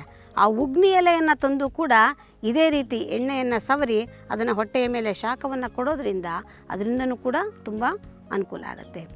ಯಾವುದು ಸಿಕ್ಕದೇ ಇದ್ರೂ ವಿಳ್ಯದೆಲೆ ಅಂತೂ ನಮಗೆ ಸಿಕ್ಕತ್ತಲ್ವ, ಅದರಿಂದ ಇದರ ಉಪಯೋಗವನ್ನು ಮಾಡಿಕೊಳ್ಳೋಣ. ಮಗುವಿಗೆ ಪ್ರತಿನಿತ್ಯದಲ್ಲಿ ನಾವು ಓಂ ಕಾಳಿನ ನೀರನ್ನು ತಯಾರು ಮಾಡಿ ಇಟ್ಕೊಂಡಿದ್ದು, ಅಥವಾ ಇವಾಗ ಎಲ್ಲ ಕಡೆ ನಮಗೆ ಸಿಗತ್ತೆ, ಅದನ್ನೇ ತಂದಿಟ್ಕೊಂಡ್ರೂ ಪರವಾಗಿಲ್ಲ. ಈ ಓಂ ಕಾಳಿನ ನೀರನ್ನು ಪ್ರತಿನಿತ್ಯದಲ್ಲಿ ಒಂದು 3 ಬಾರಿ 1 ಚಮಚ ಕುಡಿಸ್ತಾ ಬಂದರೆ ಈ ತೊಗೊಂಡಂತಹ ಆಹಾರ, ಮಗು ಹಾಲು ಕುಡಿಯುತ್ತಲ್ಲ, ಕುಡಿದಂಥ ಹಾಲು ಅದಕ್ಕೆ ಜೀರ್ಣಕ್ರಿಯೆ ಅದೆಲ್ಲೂ ಕೂಡ ಇನ್ನೂ ಹೊಸದು, ಎಲ್ಲ ಅಂಗಾಂಗಗಳು ಆವಾಗ ತಾನೇ ಸೃಷ್ಟಿಯಾಗಿರ್ತಕ್ಕಂಥದ್ದು, ಅದಕ್ಕೆ ಜೀರ್ಣಕ್ರಿಯೆ ಸುಲಭವಾಗಿ ಆಗೋದಿಲ್ಲ. ಹಾಗಾಗಿ ಅದು ಜೀರ್ಣಿಸ್ಕೊಳ್ಳೋದಕ್ಕೆ ಸಹಾಯ ಮಾಡುತ್ತೆ ಈ ಓಂ ಕಾಳಿನ ನೀರು. ಹಾಗಾಗಿ ಇದನ್ನು ದಿನದಲ್ಲಿ 3 ಬಾರಿ ಕೊಡೋದು ತುಂಬ ಒಳ್ಳೆಯದು. ಮತ್ತು ಕೆಲವರು ಮಗುವಿಗೆ ಯಾವಾಗಲೂ ತಾಯಿ ಹಾಲೇ ಶ್ರೇಷ್ಠ, ಅದನ್ನೇ ಕೊಡೋದು 100ಕ್ಕೆ 100 ಒಳ್ಳೆಯದು. ಕೆಲವು ಸಂದರ್ಭದಲ್ಲಿ ತಾಯಿ ಹಾಲು ದೊರೆದಿದ್ದಾಗ ನಾವು ಈ ಹಸುವಿನ ಹಾಲನ್ನು ಆಯ್ಕೆ ಮಾಡ್ಕೊಳ್ಳೋದು ತುಂಬ ಒಳ್ಳೆಯದು. ಆದರೆ ಈ ಹಸುವಿನ ಹಾಲು ನಾವು ಏನು ಹಾಲನ್ನು ತಗೊಳ್ತೀವಿ ಅದಕ್ಕೆ ಅರ್ಧ ಪ್ರಮಾಣದಷ್ಟು ನೀರನ್ನು ಮಿಶ್ರಣ ಮಾಡಿ ಚೆನ್ನಾಗಿ ಕುದಿಸಿ ಆರಿಸಿಯೇ ಕುಡಿಸ್ಬೇಕು. ಅದನ್ನು ನೇರವಾಗಿ ತಂದಂತಹ ಹಾಲನ್ನು ಬಳಕೆ ಮಾಡಬಾರ್ದು. ಮತ್ತು ಈ ಹಾಲಿಗೆ ಸಕ್ಕರೆಯನ್ನು ಬೆರೆಸಿ ಮಗುವಿಗೆ ಕುಡಿಸಬಾರ್ದು. ಸಕ್ಕರೆಯ ಅಂಶವನ್ನು ಮೊದಲ ದಿವಸದಿಂದ ನಾವು ಮಗುವಿಗೆ ಶರೀರಕ್ಕೆ ಸೇರಿಸೋದು ಬೇಡ. ಅದು ಹಾಲಿನಲ್ಲಿಯೇ ಸಾಕಷ್ಟು ಸಿಹಿಯ ಅಂಶ ಇರುತ್ತೆ, ಆ ಸಿಹಿಯೇ ಸಾಕು. ಮಗುಗಿನ್ನೂ ರುಚಿ ಎಲ್ಲ ಗೊತ್ತಿಲ್ಲ, ಉಪ್ಪು ಖಾರ ಹುಳಿ ಎಲ್ಲನೂ, ಅದರಿಂದ ನೇರವಾಗಿ ಹಾಲನ್ನೇ ನಾವು ಕುಡಿಸೋಣ. ಆದರೆ ನೀರನ್ನು ಬೆರೆಸಿ ಕುಡಿಸೋದು ಮರಿಬೇಡಿ. ಈ ಓಂ ಕಾಳಿನ ನೀರು ಕುಡಿಸೋದ್ರಿಂದ ಈ ಹಾಲಿನಲ್ಲಿಯೂ ಕೂಡ ಸ್ವಲ್ಪ ವಾಯುವನ್ನು ಉಂಟು ಮಾಡ್ತಕ್ಕಂಥ ಗುಣ ಇರುತ್ತೆ, ಅದು ಕೂಡ ಅದು ಈ ಓಂ ಕಾಳಿನ ನೀರನ್ನು ಕುಡಿಯೋದ್ರಿಂದ ಸರಿ ಹೋಗುತ್ತೆ. ಇನ್ನು ಮತ್ತೆ ಹುಟ್ಟಿದ ಮಗುವಿನಲ್ಲೇ ಶರೀರದಲ್ಲಿ ಒಂದು ಗಾಳಿಯ ಅಂಶ ಇರುತ್ತೆ, ಅದನ್ನು ಕೂಡ ಇದು ಹೊರದೂಡಲ್ಪಡೋದಕ್ಕೆ ಓಂ ಕಾಳಿನ ನೀರು ಸಹಾಯ ಮಾಡುತ್ತೆ. ಹಾಗಾಗಿ ಪ್ರತಿನಿತ್ಯದಲ್ಲಿ ನೀವು 9 ತಿಂಗಳು ಕೂಡ 8-9 ತಿಂಗಳಾದರೂ ಕೂಡ ಮಗುವಿಗೆ ಓಮ್ ನೀರನ್ನು ಕುಡಿಸೋದು ಒಳ್ಳೆಯದು. ವರ್ಷದ ತನಕ ಕೂಡ ಕೆಲವರೆಲ್ಲ ಕುಡಿಸ್ತಾರೆ, ಏನೂ ತಪ್ಪಿಲ್ಲ, ಅದು ಆರೋಗ್ಯಕ್ಕೆ ತುಂಬಾ ಒಳ್ಳೆಯದು. ಮತ್ತು ಈ ಮಗುವನ್ನು ನಾವು ಗಮನಿಸ್ತಾ ಇರಬೇಕು. ಅಂದರೆ ಎಷ್ಟೆಷ್ಟು ದಿವಸಗಳಿಗೆ ಅದರ ಚಟುವಟಿಕೆ ಏನೇನು ಆಗ್ತಾ ಇದೆ ಅನ್ನೋದನ್ನು ಗಮನದಲ್ಲಿಟ್ಕೋತಾ ಇರಬೇಕು. ಅದು ಆಯಾ ಕಾಲಕ್ಕೆ ಅದರ ಚಟುವಟಿಕೆಗಳೆಲ್ಲ ಸರಿಯಾಗಿ ನಡೀತಾ ಇದೆ ಅಂತ ನಾವು ನಿರ್ಧಾರ ಮಾಡ್ಕೋಬೇಕು. ಮತ್ತು ಆ ಮಗುವನ್ನು 3ನೇ ತಿಂಗಳಲ್ಲಿ ಅದಕ್ಕೆ ದೃಷ್ಟಿ ಬರೋದಕ್ಕೆ ಶುರುವಾಗಿರುತ್ತೆ. ಆ ಸಂದರ್ಭದಲ್ಲಿ ನಾವು ಮಗುವಿನ ಮುಖವನ್ನೇ ನೋಡಿಕೊಂಡು ಅದರ ಜೊತೆ ಮಾತನಾಡೋದು, ಅದರ ಜೊತೆ ಕೆಲವು ಶಬ್ದಗಳನ್ನು ಮಾಡೋದು. ಮತ್ತು ಈ ಹಿಂದೆ ಮಕ್ಕಳಿಗೆ ಅಜ್ಜಿಯರೆಲ್ಲರೂ ಕೂಡ ಹೀಗೆ ಕೈಯೆಲ್ಲ ಆಡಿಸಿ ರಾಮ್ ರಾಮ್ ಸೀತಾರಾಮ್ ಅಂತೆಲ್ಲ ಮಾಡಿಸೋರು. ಅದರಲ್ಲೆಲ್ಲ ತುಂಬ ಅರ್ಥ ಇದೆ. ಅಂದರೆ ಅವಿಗೆ ಕೈ ಕಾಲೆಲ್ಲವನ್ನು ಎಳೆಯೋದು, ಮತ್ತು ನೀವೋದು, ಚಾಚೋದು, ಮಡಿಸೋದು, ಇದನ್ನೆಲ್ಲ ಮಾಡಿಸೋದನ್ನು ನಾವು ಅಭ್ಯಾಸ ಮಾಡಬೇಕು.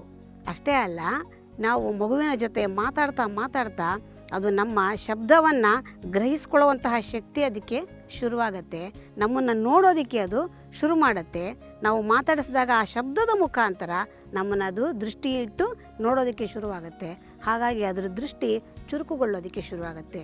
ನೋಡಿ, ಇದನ್ನೆಲ್ಲ ಅಭ್ಯಾಸ ಕ್ರಮದಲ್ಲಿ ನಾವು ಮಗುವಿಗೆ ತರಬೇಕಾಗತ್ತೆ. ಅದು ದೃಷ್ಟಿ ಇರಬಹುದು, ಅದು ಶಬ್ದಗ್ರಹಣ ಇರಬಹುದು, ಮತ್ತು ಕೈ ಕಾಲುಗಳ ಒಂದು ಲವಲವಿಕೆ ಇರಬಹುದು. ಇದೆಲ್ಲವನ್ನು ಕೂಡ ನಾವು ಅದರ ಜೊತೆ ಬೆರೆತು ಮಾಡ್ತಾ ಇದ್ದಂಗೆಲ್ಲ ಅದಕ್ಕೂ ಕೂಡ ನಮ್ಮ ಜೊತೆ ಒಲವು ಹೆಚ್ಚಾಗತ್ತೆ. ಅದರ ಒಂದು ಶರೀರದ ಅಂಗಾಂಗಗಳು ಕೂಡ ವೃದ್ಧಿ ಆಗ್ತಾ ಬರುತ್ತೆ. ನೋಡಿ, ಈ ರೀತಿಯೆಲ್ಲ ನಾವು ಮಗುವನ್ನು ಸಂರಕ್ಷಣೆ ಮಾಡೋದರಿಂದ ಈ ಮಗು ಆರೋಗ್ಯವಂತನಾಗಿ ದೃಢಕಾಯನಾಗಿ ಬೆಳೆಯೋದಕ್ಕೆ ಸಹಾಯ ಆಗುತ್ತೆ. ಮತ್ತಷ್ಟು ವಿಚಾರಗಳನ್ನು ನಾವು ಮುಂದೆ ತಿಳ್ಕೊಳ್ಳೋಣ. ಅಲ್ಲಿವರೆಗೆ ನಮಸ್ಕಾರ.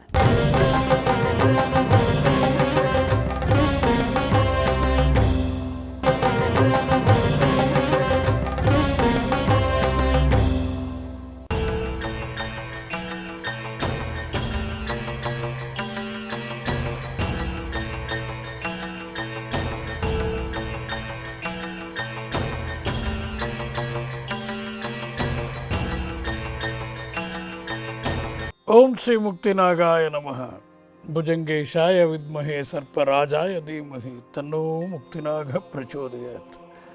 ವೀಕ್ಷಕರೇ, ಆ ಮುಕ್ತಿನಾಗ ಎಲ್ಲರ ಆಸೆಗಳನ್ನು ನೆರವೇರಿಸಲಿ, ನಿಮ್ಮ ಇಷ್ಟಾರ್ಥಗಳು ಪೂರ್ಣವಾಗಲಿ. ಬನ್ನಿ, ಇವತ್ತು 28/5/14 ಇಂದು ಬುಧವಾರ, ಶ್ರೀ ಜಯನಾಮ ಸಂವತ್ಸರ, ವಸಂತ ಋತು, ವೈಶಾಖ ಮಾಸ, ಕೃಷ್ಣ ಪಕ್ಷ. ಬನ್ನಿ, ಇವತ್ತಿನ ಗೋಚಾರ ಅಥವಾ ಗ್ರಹಚಾರ ಹೇಗಿದೆ ನೋಡೋಣ. ಬನ್ನಿ, ಮೇಷರಾಶಿಯವ್ರಿಗೆ ಹೇಗಿದೆ ನೋಡೋಣ. ಬನ್ನಿ. ಮನಕ್ಲೇಶ, ಮನಸ್ಸಿನಲ್ಲಿ ಏನೋ ಒಂದು ಬಾಧೆ. ತಾನೊಂದು ನೆನೆದರೆ ಮಾನವ, ಬೇರೊಂದು ಬಗೆಯುವುದು ದೈವ. ನಿಜ, ನೀವು ಲೆಕ್ಕ ಹಾಕ್ಕೊಂಡು ಹೊರಡ್ತೀರಾ ಹೀಗೆ ಆಗಬೇಕು ಅಂತ. ಹಾಗಾಗಬೇಕಲ್ಲ ವೀಕ್ಷಕರೇ. ಇನ್ನೂ ಒಂದು ಹೇಳ್ತೀನಿ, ಅರ್ಥ ಮಾಡ್ಕೊಳ್ಳಿ. ಕಳೆದ ಜನ್ಮದಲ್ಲಿ ತಾವೇನು ಮಾಡಿದ್ರೆ ಅದನ್ನು ಈ ಜನ್ಮದಲ್ಲಿ ಅನುಭವಿಸಬೇಕು. ಇದು ಮನುಷ್ಯನ ಒಂದು ಕರ್ಮ ಅಂತ ಹೇಳ್ತೀವಿ, ಇದು ಋಣ ಅಂತ ಹೇಳ್ತೀವಿ. ನಿಮ್ಮ ದೇಹ ಬರೋದೇ ಈ ಭೂಮಿ ಮೇಲೆ ಋಣದಿಂದ ಬರುತ್ತೆ, ಜ್ಞಾಪಕ ಇರಲಿ. ಋಣವನ್ನು ನೀವು ಕ್ಲಿಯರ್ ಮಾಡಲಿಕ್ಕೆ ಬರ್ತೀರಾ. ಅಲ್ಲಿ ಮಹಾಭಾರತದ ಪ್ರಕರಣದಲ್ಲಿ ಶಿಶುಪಾಲ ಅನ್ನೋ ಒಂದು ಚಿತ್ರಣ ಬರುತ್ತೆ. ಆ ಮಗು ಹುಟ್ಟುವಾಗ ಬಹಳ ವಿಚಿತ್ರ ಆಕಾರದಲ್ಲಿ ಹುಟ್ಟುತ್ತೆ. ಆ ತಾಯಿ ಅದನ್ನು ನೋಡಿಬಿಟ್ಟು ತುಂಬ ಸಂಕಟ ಪಡ್ತಾಳೆ. ಛೇ, ಎಂಥ ವಿಚಿತ್ರವಾದ ಮಗು ನಂಗೆ ಜನನ ಆಗೋಯ್ತು ಅಂತ. ಆಗ ಒಂದು ಅಶರೀರವಾಣಿ ಬರುತ್ತೆ. ಏನು ಹೇಳುತ್ತೆ ಗೊತ್ತಾ? ಇದು ಎಲ್ಲರೂ ಯಾರು ಎತ್ಕೋತಾರೋ, ಯಾರ ಕೈಯಲ್ಲಿ ಅದು ಮಗುವಿನ ಒಂದು ಸುಂದರ ರೂಪ ಬರುತ್ತೋ ಅವನೇ ಅದಕ್ಕೆ ಮೃತ್ಯು. ಅಂದರೆ ಇವನು ಹಿಂದೆ ಮಾಡಿರೋ ಎಲ್ಲ ಕರ್ಮಗಳ ರೂಪ ಅವನ ಮುಖದ ಮೇಲೆ ಇದೆ. ಆ ಕರ್ಮಗಳನ್ನು ನೀಗಿಸೋ ಶಕ್ತಿ ಒಬ್ಬ ದೇವತಾ ಪುರುಷನಿಗಿದೆ. ಆ ದೇವತಾ ಪುರುಷ ಅವನು ಎತ್ಕೊಂಡ ಮೇಲೆ ಅವನೇ ಇದನ್ನು ಸಾಯಿಸ್ತಾನೆ. ಜ್ಞಾಪಕ ಇರಲಿ. ಸರಿ, ಆ ತಾಯಿ ಏನು ಮಾಡ್ತಾಳೆ? ವಿಕಾರ ರೂಪ ನೋಡಲಾರ್ದ್ರೆ ಎಲ್ಲ ಅರ್ಥಲ್ಲೂ ಬರ್ತಾಳೆ. ಬಂದು ಎಲ್ಲರನ್ನ ಎತ್ಕೊಳ್ರೋ ಯಾರು ಎತ್ಕೊಂಡ್ರು ಆ ಮಗುವಿನ ವಿಕಾರ ರೂಪ ಹೋಗಲ್ಲ. ಹಲವಾರು ಮುಖಗಳು, ಹಲವಾರು ಕೈಗಳು, ಹಲವಾರು ಕಾಲುಗಳು. ಆ ನೋಡೋಕ್ಕೆ ಭಯಾನಕವಾಗಿದ್ದ ಆ ಮಗುವನ್ನು ಕೃಷ್ಣ ಎತ್ಕೋತಾನೆ. ಕೃಷ್ಣ ಎತ್ಕೊಂಡ ತಕ್ಷಣ ಎಲ್ಲ ಮಾಯ ಆಗಿಬಿಟ್ಟು ಸುಂದರ ಆಕೃತಿ ಬಂದ್ಬಿಡುತ್ತೆ. ಅವನೇ ಶಿಶುಪಾಲ. ತಕ್ಷಣ ತಾಯಿ ಕಾಲು ಹಿಡ್ಕೊಂಡ್ಬಿಡ್ತಾಳೆ. ಕೃಷ್ಣ, ದಯಮಾಡಿ ನನ್ನ ಮಗನ ಕೊಲ್ಬೇಡ ಕಣೋ ಅಂತ. ಅವ್ನು 100 ತಪ್ಪು ಮಾಡಿದ್ರು ಕೊಲ್ಬೇಡ ಕಣೋ. 100 ತಪ್ಪು ಮಾಡಬೇಕಣೋ. ಅದಕ್ಕೆ ಆ ಒಂದು ಪದ ಕೃಷ್ಣ ಹೇಳ್ತಾನೆ, ಆಯ್ತಮ್ಮ ನಿನ್ನ ಮಗ 100 ತಪ್ಪು ಮಾಡೋವರೆಗೂ ನಾನು ಕೊಲ್ಲಲ್ಲ. ಶಿಶುಪಾಲ ವಧೆ, ಅವನು 100 ತಪ್ಪು ಮಾಡಿದ ಮೇಲೆ ವಧೆ ಆಗುತ್ತೆ. ಆ ವಧೆಯನ್ನು ನೋಡಿದಾಗ ಆ ತಾಯಿ ತುಂಬ ಸಂಕಟ ಪಡ್ತಾಳೆ. ಅದಕ್ಕಾಗಿಯೇ ಹುಟ್ಟಿರ್ತಕ್ಕಂಥವನು 3 ಜನ್ಮಗಳ ನಂತರ ಶ್ರೀಹರಿಯ ಸ್ಥಾನವನ್ನು ಸೇರಕ್ಕೆ ಆ ಕೊಲೆ ಆಗಿರ್ತಕ್ಕಂಥ ಶಿಶುಪಾಲ ಇನ್ಯಾರೂ ಅಲ್ಲ, ಜಯ ವಿಜಯರಲ್ಲಿ ಒಬ್ಬ. ಬನ್ನಿ, ಅಂದರೆ ಯಾಕೆ ಹೇಳ್ತಾ ಇದ್ದೀನಿ ಅಂದರೆ ಮನಕ್ಲೇಶ. ಯಾಕೆ ಈ ಮನಕ್ಲೇಶ ಬರುತ್ತೆ? ಕಳೆದ ಜನ್ಮದಲ್ಲಿ ಮಾಡಿದ್ದೀರಾ, ಅದನ್ನ ಈ ಜನ್ಮದಲ್ಲಿ ಅನುಭವಿಸ್ಬೇಕು. ಸಾರುಗುಪ್ಪು ಹಾಕಿದ್ದು ನೀವೇ ತಿನ್ನಬೇಕು, ಪಕ್ಕ ಮನೆಯವ್ರು ಬರೋಲ್ಲ. ಅರ್ಥ ಆಯ್ತಾ? ಹಾಗಾಗಿ ವೀಕ್ಷಕರೇ, ತಪ್ಪು ಮಾಡದೇ ಇದ್ದರೆ ಮನಕ್ಲೇಶವೂ ಇಲ್ಲ, ಪಾಪನೂ ಇಲ್ಲ, ಹಿಂಸೆನೂ ಇಲ್ಲ. ಅರ್ಥ ಮಾಡ್ಕೊಳ್ಳಿ. ಹಾಗೆ ಸ್ವಲ್ಪ ಸುಖ ಸಿಕ್ಕಿದ್ರೂ ಸಾಕು, ಮನುಷ್ಯ ಬಚಾವಾಗ್ಬೋದು. ಸ್ವಲ್ಪ ನಷ್ಟ, ನಿಮ್ಮಲ್ಲಿರ್ತಕ್ಕಂಥ ದುಡ್ಡಿಗೆ ಒಂದು ಚೂರು ತೊಂದರೆ ಆಗ್ಬೋದು. ಸ್ವಲ್ಪ ವ್ಯಾಧಿ ಅಂದರೆ ಮತ್ತೊಮ್ಮೆ ಹೇಳ್ತಾ ಇದ್ದೀನಿ, ಇಲ್ಲಿ ಯಾವುದು ಪರ್ಮನೆಂಟ್ ರೋಗ ಅಲ್ಲ. ಎಲ್ಲೋ ಒಂದು ಸ್ವಲ್ಪ ದೇಹದಲ್ಲಿ ಒಂದು ಚೂರು ಬದಲಾವಣೆ. ಹಾಗೆ ಕೈ ತುಂಬ ಹಣ, ಸಾಕಷ್ಟು ಹಣ ಕೊಡ್ತೀಯಾನೆ, ಎಂಜಾಯ್ ಮಾಡಿ. ಜೊತೆಗೆ ಸ್ವಲ್ಪ ಕಲಹ ಯಾರಲ್ಲಿ? ಮನೆಯಲ್ಲಿರ್ತಕ್ಕಂಥವ್ರ ಜೊತೆ ಅಥವಾ ನಿಮ್ಮ ಆತ್ಮೀಯರ ಜೊತೆ ಕಲಹ ಇರುತ್ತೆ. ಅದನ್ನು ದೊಡ್ಡದಾಗಿ ಮಾಡ್ಕೋಬೇಡಿ, ಅಲ್ಲೇ ಬಿಟ್ಬಿಡಿ. ಬನ್ನಿ ವೀಕ್ಷಕರೇ, ವೃಷಭ ರಾಶಿಯವರಿಗೆ ಹೇಗಿದೆ ನೋಡೋಣ ಬನ್ನಿ. ಇವತ್ತು ಒಳ್ಳೆ ಆರೋಗ್ಯ ಒಂದಿದ್ರೆ ಸಾಕು, ಮನುಷ್ಯ ಏನು ಬೇಕಾರ ಮಾಡ್ಬೋದು. ಶುಭ, ಇವತ್ತು ಯೋಗ ಇದೆ, ಒಳ್ಳೆಯ ಕೆಲಸಗಳಂತ ಮಾಡಿ, ಶುಭ ಆಗಲಿ. ಧನ ಲಾಭ, ಬೇಕಾದಷ್ಟು ದುಡ್ಡು ಬರ್ತಾ ಇದೆ. 3 ಗ್ರಹಗಳು ಇವತ್ತು ನಿಮಗೆ ಹಣವನ್ನು ಕೊಡ್ತಾ ಇದೆ. ಆ ಹಣವನ್ನು ಸದ್ವಿನಿಯೋಗ ಮಾಡಿ, ಯೋಜನೆ ಮಾಡಿ, ಖರ್ಚು ಮಾಡಿ. ಸ್ವಲ್ಪ ಕಷ್ಟ, ಸ್ವಲ್ಪ ಭಯ. ಕಷ್ಟ ಇಲ್ಲದೆ ಯಾವುದೂ ಇಲ್ಲ, ಸ್ವಲ್ಪ ಭಯ ಅಂತಾನೆ ಯೋಚನೆ ಮಾಡಬೇಡಿ. ಧೈರ್ಯಂ ಸರ್ವತ್ರ ಸಾಧನಂ. ಸ್ವಲ್ಪ ಲಾಭ, ಕೊನೆಯೊಳಗೆ ಶುಭ ಕೊಡ್ತಾ ಇದ್ದಾನೆ. ಯಾಕೆ ಯೋಚನೆ ಮಾಡ್ತೀರಾ? ಲಾಭವನ್ನು ಎಂಜಾಯ್ ಮಾಡಿ. ಬನ್ನಿ ವೀಕ್ಷಕರೇ, ಮಿಥುನ ರಾಶಿಯವರಿಗೆ ಹೇಗಿದೆ ನೋಡೋಣ ಬನ್ನಿ. ಮಾನಸಿಕ ಅಸ್ವಸ್ಥತೆ, ನಾನು ಮತ್ತೊಮ್ಮೆ ಹೇಳ್ತಾ ಇದ್ದೀನಿ, ಕೇತು ಯಾವಾಗಲೂ ಮನಸ್ಸಿನ ಮೇಲೆ ಒಂದು ಎಫೆಕ್ಟ್ ಕೊಡತಕ್ಕಂತಹ ಒಂದು ಗ್ರಹ. ನವಂಬರ್ನಲ್ಲಿ ಅವನು ಮೂವ್ ಆಗೋವರೆಗೆ ಅವನು ಸಾಕಷ್ಟು, ಅದರಲ್ಲೂ ಕೂಡ ಬುಧನಿಗೆ, ಚಂದ್ರನಿಗೆ ಸಾಕಷ್ಟು ಮಾನಸಿಕ ಅಸ್ವಸ್ಥತೆಯನ್ನು ಕೊಡ್ತಾನೆ. ಅದರಿಂದ ಏನಪ್ಪ, ಯಾವಾಗಲೂ ನಮಗೆ ಕಟಕ ರಾಶಿಯವರಿಗೆ ಅಥವಾ ಮಿಥುನ ರಾಶಿಯವರಿಗೆ, ಕನ್ಯಾ ರಾಶಿಯವರಿಗೆ ಮಾನಸಿಕ ಅಸ್ವಸ್ಥತೆ ಹೇಳ್ತಾರಲ್ಲ, ಇದು ನಾನು ಹೇಳೋದಲ್ಲ, ನಡೀತಾ ಇರ್ತಕ್ಕಂಥದ್ದನ್ನು ಹೇಳ್ತಾ ಇದ್ದೀನಿ. ತಾವು ಅನ್ಯತಾ ಭಾವಿಸಬೇಡಿ. ನೀವು ಕೇಶವನಿಗೆ ಶರಣಾಗಿ, ನಾರಾಯಣನಿಗೆ ಶರಣಾಗಿ, ಕೃಷ್ಣನಿಗೆ ಶರಣಾಗಿ. ಸರ್ವಂ ಕೃಷ್ಣಾರ್ಪಣಮಸ್ತು. ಸುಖ ಕೊಟ್ಟರು ನಿಂದೆ, ಕಷ್ಟ ಕೊಟ್ಟರು ನಿಂದೆ. ನಾನು ನಿನ್ನ ಮಗು, ನೀನು ಏನು ಬೇಕಾರ ಮಾಡು ಅಂಥೇಳಿ ಅವನ ಪಾದಕ್ಕೆ ಶರಣಾಗಿ. ಯಾಕೆ ನಿಮಗೆ ತೊಂದರೆ ಆಗುತ್ತೆ ನೋಡೋಣ. ಊಟನೂ ಅಷ್ಟೇ, ಊಟ ಮಾಡಲಿಕ್ಕೆ ಮುಂಚೆ ಒಂದು ಚೂರು ನೀರು ತಗೊಂಡು ಕೃಷ್ಣಾರ್ಪಣಮಸ್ತು ಅನ್ನಿ. ಆ ಊಟ ತುಂಬ ಸಿಹಿಯಾಗಿರುತ್ತೆ, ಮಧುರವಾಗಿರುತ್ತೆ, ನಿಮಗೆ ಒಳ್ಳೆಯ ಆರೋಗ್ಯ ಕೊಡುತ್ತೆ. ಇದೊಂದು ಯೋಗ ಹಿಂದೂಗಳಿಗಿರ್ತಕ್ಕಂಥದ್ದು, ಅದನ್ನು ಉಪಯೋಗಿಸ್ಕೊಳ್ಳಿ. ಬನ್ನಿ, ಈ ಮಾನಸಿಕ ಅಸ್ವಸ್ಥತೆ ಜೊತೆಗೆ ವಿರೋಧ ಅಂದ್ರೇನು? ಅಭಿಪ್ರಾಯದಲ್ಲಿ ಸ್ವಲ್ಪ ಬದಲಾವಣೆ. ಪ್ರಯಾಣ ಅಂದರೆ ಇದು ಅನಿರೀಕ್ಷಿತ, ನೀವು ಎಕ್ಸ್ಪೆಕ್ಟ್ ಮಾಡದೇ ಇರುವಂಥ ಪ್ರಯಾಣ ನೀವು ಮಾಡ್ತಾ ಇದ್ದೀರಾ. ಸ್ವಲ್ಪ ಕಷ್ಟ ನಿಜ. ಸಡನ್ನಾಗಿ ಬಂದು ಇಂಥ ಕಡೆ ಹೋಗ್ಬೇಕಣೋ ಅಂದಾಗ ನೀವು ಸ್ವಲ್ಪ ಕಷ್ಟ ಆಗಲೇಬೇಕು. ಅದೆಲ್ಲ ದೊಡ್ಡದು ಅಂತ ತಾವು ತಗೋಬೇಡಿ. ಸುಖ ಭೋಜನ ಅಂದರೆ ಬಹುಶಃ ಯಾವುದೋ ಒಂದು ಮನೆ ಕರೀತಾರೆ, ಬನ್ನಿ ಇವತ್ತೊಂದು ಕಾರ್ಯಕ್ರಮ ಇದೆ, ಬಂದು ಊಟ ಮಾಡಿ. ಅಥವಾ ಫ್ರೆಂಡ್ಸ್ ಎಲ್ಲ ಸೇರ್ತಾರೆ, ಬಾರೋ ಅಪರೂಪಕ್ಕೆ ಸೇರಿದು ಊಟ ಮಾಡ್ಕೊಂಬರೋಣ. ಏನೋ ಒಂದು ಒಳ್ಳೆಯ ಊಟವನ್ನು ನೀವು ಪಡೆಯುವಂಥ ಯೋಗ. ಧನಲಾಭ, ಒಳ್ಳೆಯ ಹಣವನ್ನು ನೀವು ಗಳಿಸ್ತಾ ಇದ್ದೀರಾ. ಈಗಲೂ ಕೂಡ ನಿಮಗೆ 2-3 ಗ್ರಹಗಳು ಹಣವನ್ನು ಕೊಡ್ತಾ ಇದೆ. ಅದನ್ನು ನೀವು ಎಂಜಾಯ್ ಮಾಡಿ, ಶುಭ ಆಗಲಿ. ಹಣ ಬಂದ ಮೇಲೆ ಏನಿರುತ್ತೆ? ವ್ಯಯ ಇರುತ್ತೆ, ಸ್ವಲ್ಪ ಖರ್ಚಿರುತ್ತೆ, ಖರ್ಚು ಮಾಡಿ.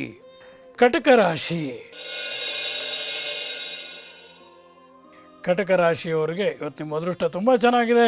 ಕೈ ತುಂಬ ಹಣ, ನಿಮಗೂ ಕೂಡ 2-3 ಗ್ರಹಗಳು ಹಣವನ್ನು ಕೊಡ್ತಾ ಇದೆ. ಅದನ್ನು ನೀವು ಹೇಗೆ ಬೇಕೋ ಹಾಗೆ ಎಂಜಾಯ್ ಮಾಡಿ. ಸ್ವಲ್ಪ ವಿರೋಧ, ಸ್ವಲ್ಪ ಭಯ. ವಿರೋಧ ಭಯ ಇಲ್ಲದೆ ಇದ್ದರೆ ಈ ಜೀವನದಲ್ಲಿ ಮನುಷ್ಯನಿಗೆ ಡೆವಲಪ್ಮೆಂಟ್ ಅನ್ನೋದು ಇರೋದೇ ಇಲ್ಲ. ಆಗಾಗ ತಡೆ ಇರಬೇಕು, ನಿಂದಕರಿರಬೇಕಯ್ಯ. ನಿಂದಕರಿಲ್ಲ ಅಂದರೆ ನೀನು ಹೆಂಗೋ ಹೋಗ್ಬಿಡ್ತೀಯ. ಆವಾಗ ಬ್ರೇಕ್ ಹಾಕೋರಿದ್ದರೆ ಓಹೋ ಇದು ಹೀಗೆ ಅದು ಹಾಗೆ ಅಂತ ಯೋಚನೆ ಮಾಡಿ ಹೋಗ್ತಾನೆ. ಬರೀ ಹೊಗಳಿ ಹೊಗಳಿ ಅನ್ನೋ ಹೊನ್ನಶೀಲಕ್ಕೆ ಏರಿಸದಿರಿ. ಯಾಕ್ರಯ್ಯ ಸುಮ್ಮನೆ ನಾನು ಹೊಗಳ್ತೀರಾ. ಸಾಮಾನ್ಯ ನೋಡಿ, ಯಾವುದೋ ಒಬ್ಬ ಮಂತ್ರಿ ಬರ್ತಾನೆ ಅಂದರೆ ಅವನ ಕೂರಿಸ್ಬಿಟ್ಟು ಎಲ್ಲ ಹೋಗಲಿದ್ದೆ. ಒಂದು ಸರಿ ನಮ್ಮ ಒಬ್ಬ ಮಿನಿಸ್ಟರ್ ಹೇಳಿದರು, ಆತ ಚಿನ್ನದ ಕೈ ಅಂದರು. ಅದಕ್ಕೆ ಅವನು ಹೇಳ್ದೆ, ಇದು ಮಣ್ಣಿನ ಮಗ ನಾನು, ಮಣ್ಣಿನ ಕೈ ಚಿನ್ನದ ಕೈ ಎಲ್ಲ ಸುಮ್ಮನೆ ಯಾಕೆ ಹೊಗಳ್ತೀರಾ ಅಂತ CM ಆಗಿದ್ದಾಗ ದೇವೇಗೌಡರು ಹೇಳಿದ್ರು. ಏನಂತ, ಇನ್ಮೇಲೆ ದಯವಿಟ್ಟು ಆ ಥರ ಹೊಗಳಬೇಡಿ, ನಾನು ಚಿನ್ನದ ಕೈ ಅಲ್ಲ, ನನ್ನ ಮಣ್ಣಿನ ಕೈ. ಕೆಲಸ ಮಾಡೋನಿ ಕೆಲಸ ಮಾಡ್ತೀನಿ, ಇಂಥದ್ದು ಮಾಡಿಕೊಡೋನಿ ಮಾಡ್ತೀನಿ, ಈ ಥರ ಹೊಗಳಬೇಡಿ ಅಂದರೆ ಅರ್ಥ ಮಾಡ್ಕೊಳ್ಳಿ. ಹೊಗಳಿ ಅನ್ನೋ ಹೊನ್ನ ಶೂಲಕ್ಕೆ ಏರಿಸಿದಿರಿ. ನಮ್ಮ ಜನ ಕೆಲಸ ಆಗಬೇಕು ಅಂದರೆ ಸಾಕು, ನೀವು ಬಿಟ್ಟಿರಿಲ್ಲ, ಇವ್ರು ಇಂಥದ್ದು ಮಾಡ್ಯಾರ, ಅವ್ರು ಯಾವುದು ಏನೂ ಮಾಡಿರೋಲ್ಲ. ನೀವು ಸುಮ್ಮನೆ ಹೊಗಳಿ ಕೆಲಸ ಮಾಡಿಸ್ಕೊಳ್ಳೋಕ್ಕೆ ಪ್ರಯತ್ನ ಪಡ್ತೀರಾ. ಆ ರೀತಿ ಮಾಡಬೇಡಿ. ವಿರೋಧನೂ ಇರಬೇಕು, ಮಧ್ಯ ಭಯನೂ ಇರಬೇಕು. ನಾಳೆ ಏನಾಗುತ್ತೆ ಅನ್ನೋ ಯೋಚನೆ ಕೂಡ ನಿಮಗೆ ಇರಬೇಕು. ಬನ್ನಿ ವೀಕ್ಷಕರೇ, ಈ ವಿರೋಧ ಭಯದ ಜೊತೆಗೆ ನಿಮಗೆ ಇಷ್ಟಾರ್ಥ ಸಿದ್ಧಿರಸ್ತು. ನಿಮಗೆ ಬೇಕಾದ ಆಸೆ ಏನಿದೆ ಅದೆಲ್ಲ ನೆರವೇರ್ತಾ ಇದೆ. ಸುಖ ಪಡಿ. ಕೊನೆಯೊಳಗೆ ಶುಭ. ಮನುಷ್ಯ ಮಲಗುವಾಗ ನೆಮ್ಮದಿಯಾಗಿ ಮಲಗಬೇಕು. ಸಾಮಾನ್ಯವಾಗಿ ಮಲ್ಕೊಳ್ಳೋವಾಗ ಈ police lathi charge, crime news ಅಥವಾ ಸಸ್ಪೆನ್ಸ್ ಪಿಕ್ಚರು, ಇಂಗ್ಲೀಷ್ ಪಿಕ್ಚರು, ಹೊಡೆದಾಟದ ಪಿಕ್ಚರ್ ನೋಡ್ಕೊಂಡು ಮಲಗಿಬಿಟ್ರೆ ರಾತ್ರಿಯೆಲ್ಲ ನೀವು ಹೊಡೆದಾಡ್ತಾನೆ ಇರ್ತೀರ. ನೆಮ್ಮದಿ ಅನ್ನೋದು ಚೂರು ಇರೋದಿಲ್ಲ. ಮಲ್ಕೊಳ್ಳೋವಾಗ ಹಿತವಾಗಿರುವಂಥ ಸಂಗೀತ ಇರ್ಬೋದು, ಒಂದು ಒಳ್ಳೆ ಪಿಕ್ಚರ್ ಇರ್ಬೋದು, ಏನೂ ಇಲ್ವಾ, ನೆಮ್ಮದಿಯಾಗಿ ದೇವ್ರನ್ನ ನಮ್ಮ ಮನಸ್ಸಿನಲ್ಲಿ ಸ್ಮರಿಸೇ ಮಾಡ್ತಾ ದಯವಿಟ್ಟು ಮಲ್ಕೊಳ್ಳಿ. ಅದು ಬಿಟ್ಟುಬಿಟ್ಟು ಕೆಲಸಕ್ಕೆ ಬಾರದ ಹಾರರ್ ಸ್ಟೋರಿ ಇರ್ಬೋದು, ಹೊಡೆದಾಟ ಇರ್ಬೋದು, ಡಬ್ಬರ್ ಸೌಂಡ್ ಇರೋವಂಥದ್ದು ಅವೆಲ್ಲ ಏನು ಬೇಡ. ಮನಸ್ಸು ಕ್ಲೀನಾಗಿರಬೇಕು. ಇನ್ನೂ ಒಂದು ವಿಷಯ ಹೇಳ್ತೀನಿ ಕೇಳಿ. ಯಾವ ಮನುಷ್ಯ ಸಾಯೋವಾಗ ದೇವರ ಹೆಸರು ಹೇಳ್ಕೊಂಡು ಸಾಯ್ತಾನೋ ಅವನ ಮುಂದಿನ ಜೀವನ ಚೆನ್ನಾಗಿರುತ್ತೆ. ಇಲ್ಲದೆ ಹೋದರೆ ಹೇಗಾಗತ್ತೆ ನೋಡಿ. ಒಬ್ಬ 3 ಅಂತಸ್ತಿನ ಮನೆ ಕಟ್ಟಿಸ್ತಾನೆ. 3 ಅಂತಸ್ತಿನ ಮನೆ ಕಟ್ಟಿಸ್ಬಿಟ್ಟು ಕಷ್ಟಪಟ್ಟು ಅವನು ಮನೆ ಕಟ್ಟಿರ್ತಾನೆ. ಅವನು ಸ್ವಲ್ಪ ಅನಾರೋಗ್ಯ ಆಗಿಬಿಡುತ್ತೆ. ಅವನ ಮೇಲ್ಗಡೆಯಿಂದ ಕೆಳಗಡೆ ಕರ್ಕೊಂಬಂದು ಒಂದು ಹಾಸಿಗೆ ಹಾಸಿ ಮಲಗಿಸಿರ್ತಾರೆ. ಆ ಮುಂಡೆದು ಮಲ್ಕೊಂಡವನು ಏನೋ ದೊಡ್ಡವನು ಬಂದೇನೋ ಅವನಿಗೆ ಯೋಚನೆ, ಇಲ್ಲೇ ಇದ್ದಾನೆ ಸ್ವಾಮಿ. ಮಧ್ಯದವನು ಬಂದೇನೋ ಅವನು ಇಲ್ಲೇ ಇದ್ದಾನೆ ಸ್ವಾಮಿ. ಕೊನೆಯವನು ಬಂದೇನೋ ಅವನು ಇಲ್ಲೇ ಇದ್ದಾನೆ ಸ್ವಾಮಿ. ಎಲ್ಲರೂ ಇಲ್ಲೇ ಬಂದುಬಿಟ್ರೆ ಅಂಗಡಿ ಯಾರೋ ನೋಡ್ತಾರೆ ಮುಟ್ಟಾಳ. ಸಾಯುವಾಗ ಇವನಿಗೆ ಅಂಗಡಿ ಯೋಚನೆ. ಅರ್ಥ ಆಯ್ತಾ? ಯಾವುದು ನಿಮ್ಮ ಹಿಂದೆ ಬರೋಲ್ಲ. ಆ ಪಕ್ಕದಲ್ಲಿ ಬಂದು ಪುರೋಹಿತರು ಹೇಳ್ತಾರೆ, ಸ್ವಾಮಿ ಅದೆಲ್ಲ ಬಿಟ್ಬಿಟ್ಟು ನಾರಾಯಣನಯ್ಯ ಸುಮ್ಮನೆ ರೀ. ಕಣ್ಣು ಮುಚ್ಕೊಂಡ, ಜ್ಞಾನ ಇಲ್ಲ. ಸುಮ್ಮನೆ ಹಿಂಗಂತಾನೆ ಒಂದು ಸರಿ ಏನೋ ಕಾಣುತ್ತೆ. ಕಾ ಖಾ ಖಾ ಖಾ ಪಾ ಅಂತಾನೆ. ಓ ಆಯಿತು, ನಮ್ಮ ಅಪ್ಪನಿಗೇನೋ ಎಲ್ಲರೂ ಬನ್ನಿರಿ ಕರ್ಕೊಂಬರ್ತಾನೆ ಎಲ್ಲರೂ. ಏನಾಯಿತು, ಏನೋ ಹೇಳ್ತಾ ಇದ್ದಾರೆ, ಏನೋ ಒಂದು ಬುದ್ಧಿಗಿದ್ದಿ ಫ್ಲ್ಯಾಶ್ ಆಗಿಬಿಟ್ಟಿದೆಯೇನೋ. ನೋಡ್ರಿ ಅದೇನು ಅಂತ ಕೇಳ್ರಿ. ನೋಡಿ, ಬುದ್ಧಿ ಕರ್ಮ ಅನುಸರಣೆ. ಅವನ ಕರ್ಮದ ಬುದ್ಧಿಗೆ ಅವನು ನೋಡಿದ್ದೇನೋ ಅಲ್ಲೊಂದು ಕರು ಪರ್ಕೆ ತಿಂತಾ ಇದೆ, ಆ ಕಡೆ ಎಳೆಯರೋ ಮುಡಿದಕ್ಕೆ ಉಸಿರು ಹೋಗ್ತಾ ಇದೆ. ಅಂಗಡಿ ಯಾಕೆ ಬಾಗಿಲಾಗಲಿಲ್ಲ, ಈ ಕಸ್ಪರ್ಕೆ ತಿಂತಾ ಇದೆ ನೋಡಿ ಎಷ್ಟರ ಮಟ್ಟಿಗಿದೆ. ಅದೇ ಹೋಗುವಾಗ ಒಂದು ಸರಿ ನಾರಾಯಣ ಗೋವಿಂದ ಕೃಷ್ಣ. ನೋಡ್ರಿ ಅಂಥ ಮಹಾತ್ಮ ಗಾಂಧಿ ಆ 3 ಬುಲೆಟ್ ಬಿದ್ದ ತಕ್ಷಣ ಹೇ ರಾಮ್ ನೋಡಿ ಎಷ್ಟು ಯೋಗ ಅಲ್ವಾ. ನೀವು ಅಂತ್ಯದಲ್ಲಿ ಏನಂತೀರ ಅದು ನಿಮ್ಮ ಮುಂದಿನ ಜನ್ಮ. ಅವನು ಪರಕೆಯಾಗೆ ಹುಟ್ಟಬೇಕು ಮುಂಡೆದು, ಅಷ್ಟೇ ಅವನ ಯೋಗ ಅಲ್ವಾ. ಅದೇ ಗಾಂಧಿ ಮತ್ತೆ ಅವನಿಗೆ ಆತ ಜನ್ಮವೇ ಇಲ್ಲ. ಹೇ ರಾಮ್, ನಿನ್ನ ಪಾದಕ್ಕೆ ನನ್ನ ಸೇರಿಸ್ಕೊ ಅಂತ ಹೇಳ್ದ. ಹಾಗೆ ನೀವು ಕೂಡ ಸದಾಕಾಲ ನಾರಾಯಣ ಕೃಷ್ಣ ಗೋವಿಂದ ಅಂತ ಇರಿ. ಸತ್ಯವಾಗಿ ನಿಮ್ಮ ಜನ್ಮ ಚೆನ್ನಾಗಾಗತ್ತೆ. ಅದಕ್ಕಿಂತ ಬೇರೊಂದು ಇಲ್ಲ. ಯಾಕೆ ಹೇಳಿದೆ, ಇಷ್ಟಾರ್ಥ ಸಿದ್ಧಿ ಅನ್ನೋ ಮಾತು ಹೇಳ್ತಾ ಇದ್ದೀನಿ. ನೀವು ಏನು ಮಾಡಿದ್ದೀರಾ ಅದು ನೀವು ಪಡಿತೀರಾ. ಶುಭ ಆಗಲಿ. ಇನ್ನು ಸಿಂಹರಾಶಿ ಆರಂಭ ಸ್ವಲ್ಪ ವ್ಯಾಧಿ ಅಂದ್ರೇನು, ಮೈಯಲ್ಲಿ ಏನೋ ಒಂದು ಸಲ ತೊಂದರೆ, ಅದೆಲ್ಲ ಏಳವಾಗಿರುತ್ತೆ ರೀ. 5 ನಿಮಿಷ ಆದಮೇಲೆ ಸರಿ ಹೋಗ್ಬಿಡುತ್ತೆ. ಧನಲಾಭ ಸಿಂಹರಾಶಿಯವರೇ, ಇವತ್ತು ನಿಮಗೆ ಶುಭ. 5 ಗ್ರಹಗಳು ನಿಮಗೆ ದುಡ್ಡನ್ನು ಕೊಡ್ತಾ ಇದೆ. ಸಾಕಷ್ಟು ಇಟ್ಕೊಳ್ಳಿ, ಪ್ಲ್ಯಾನ್ ಮಾಡಿ ಉಪಯೋಗಿಸಿ. ಸ್ವಲ್ಪ ಕಾರ್ಯದಲ್ಲಿ ತಡೆ. ನೀವು ಅಂದ್ಕೊಂಡ ಕೆಲಸ ನೀವು ಅಂದ್ಕೊಂಡ ರೀತಿಲಿ ಆಗ್ತಾ ಇಲ್ಲ, ಅದಕ್ಕಾಗಿ ನೀವು ಯೋಚನೆ ಮಾಡೋ ಅವಶ್ಯಕತೆ ಇಲ್ಲ. ಸಂತೋಷ, ಇದ್ರ ಮಧ್ಯ ದೇವ್ರು ಕೊಡ್ತಾ ಇದ್ದಾನೆ ನಿಮಗೆ ಸಂತೋಷ. ಇನ್ನೇನು ಬೇಕೋ ಯೋಚನೆ ಮಾಡಬೇಡಿ. ಕನ್ಯಾ ರಾಶಿ, ಕನ್ಯಾ ಅಂದ ತಕ್ಷಣ ಬುಧ, ಬುಧ ಅಂದ ತಕ್ಷಣ ಬರ್ತಕ್ಕಂಥದ್ದೇನೋ ಮನಕ್ಲೇಶ, ಮನಸ್ಸಿನಲ್ಲಿ ಏನೋ ಬಾಧೆ. ಇದು ಮನಸ್ಸಿದ್ದವ್ರಿಗೆ ಗೊತ್ತಾಗತ್ತೆ ಅಂತಾರೆ ನೋಡಿ, ಹಾಗೆ ಬುಧ ರಾಶಿಯವರಿಗೆ, ಕಟಕ ರಾಶಿಯವರಿಗೆ ಸಾಕಷ್ಟು ಮಾನಸಿಕವಾಗಿ ತೊಂದರೆಗಳು ಆಗುತ್ತೆ. ವ್ಯಾಧಿ, ವ್ಯಾಧಿ ಅಂದರೆ ತಲೆನೋವು ಇರ್ಬೋದು, ನೆಗಡಿ ಇರ್ಬೋದು, ಸ್ವಲ್ಪ ಜ್ವರ ಇರ್ಬೋದು, ಅಥವಾ ಮೈಕೈ ನೋವು ಇರ್ಬೋದು, ತೊಂದರೆನೇ ಇಲ್ಲ. ಪ್ರಿಯವಾರ್ತೆ, ಬಹಳ ದಿವಸದಿಂದ ನಿರೀಕ್ಷೆ ಮಾಡಿರ್ತೀರ, ಆ ಆಸೆ ಇವತ್ತು ನೆರವೇರುತ್ತೆ. ಕಾರ್ಯದಲ್ಲಿ ತಡೆ, ಆದರೂ ಕೂಡ ಧನಲಾಭ. ಧನಲಾಭ ಬಿಡಿ, ಎಲ್ಲ ರಾಶಿಯವರಿಗೂ ಸಾಕಷ್ಟು ದುಡ್ಡು ಬರ್ತಾ ಇದೆ ಈ ಒಂದು ತಿಂಗಳು.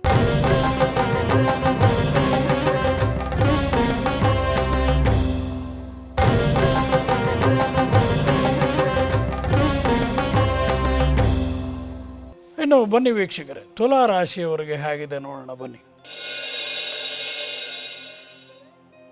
ಮಾನಸಿಕ ಅಸ್ವಸ್ಥತೆ, ಯಾಕೋ ಪಾಪ ಇವರು ಕೂಡ ನಿಮ್ಮ ಜೊತೆ ಸೇರ್ಕೋತಾ ಇದ್ದಾರೆ.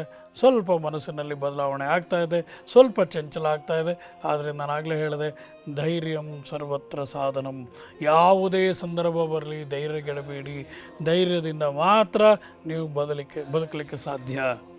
ಸ್ವಲ್ಪ ವ್ಯಾಧಿ, ಸ್ವಲ್ಪ ಕಲಹ. ವ್ಯಾಧಿ ಅಂದರೆ ಏನು? ನಾನಾಗಲೇ ಹೇಳಿದ್ದೀನಿ, ಹೆದರ್ಕೊಳ್ಳೋವಂಥದ್ದು ಏನೂ ಇಲ್ಲ. ಕಲಹ, ಕಲಹ ಅಂದರೆ ಏನು? ಮಾತಿನಲ್ಲಿ ವಿರಸ. ಅವ್ರು ಹೇಳೋದು ನೀವು ಕೇಳಲ್ಲ, ನೀವು ಹೇಳೋದು ಅವ್ರು ಕೇಳಲ್ಲ. ಹೋಗೋ, ನಿನ್ನಿಷ್ಟ, ನೀನು ನೋಡ್ಕೊ, ನಾನು ನೋಡ್ಕೋತೀನಿ. ಇದೇ ಕಲಹ, ಇನ್ನೇನು ತೊಂದರೆ ಇಲ್ಲ. ಆದರೂ ಇವತ್ತು ನಿಮ್ಮ ಕೈಗೆ ಬರ್ತಾ ಇದೆ ಸಂಪತ್ತು. ಯೋಚನೆ ಮಾಡಬೇಕಾಗಿಲ್ಲ, ನೀವು ಯಾವ ಆಪತ್ತು ಇಲ್ಲ. ಸಂಪತ್ತು ಅಂದರೆ ವಿಚಾರಗಳು ಹೇಳ್ತೀನಿ ಕೇಳಿ.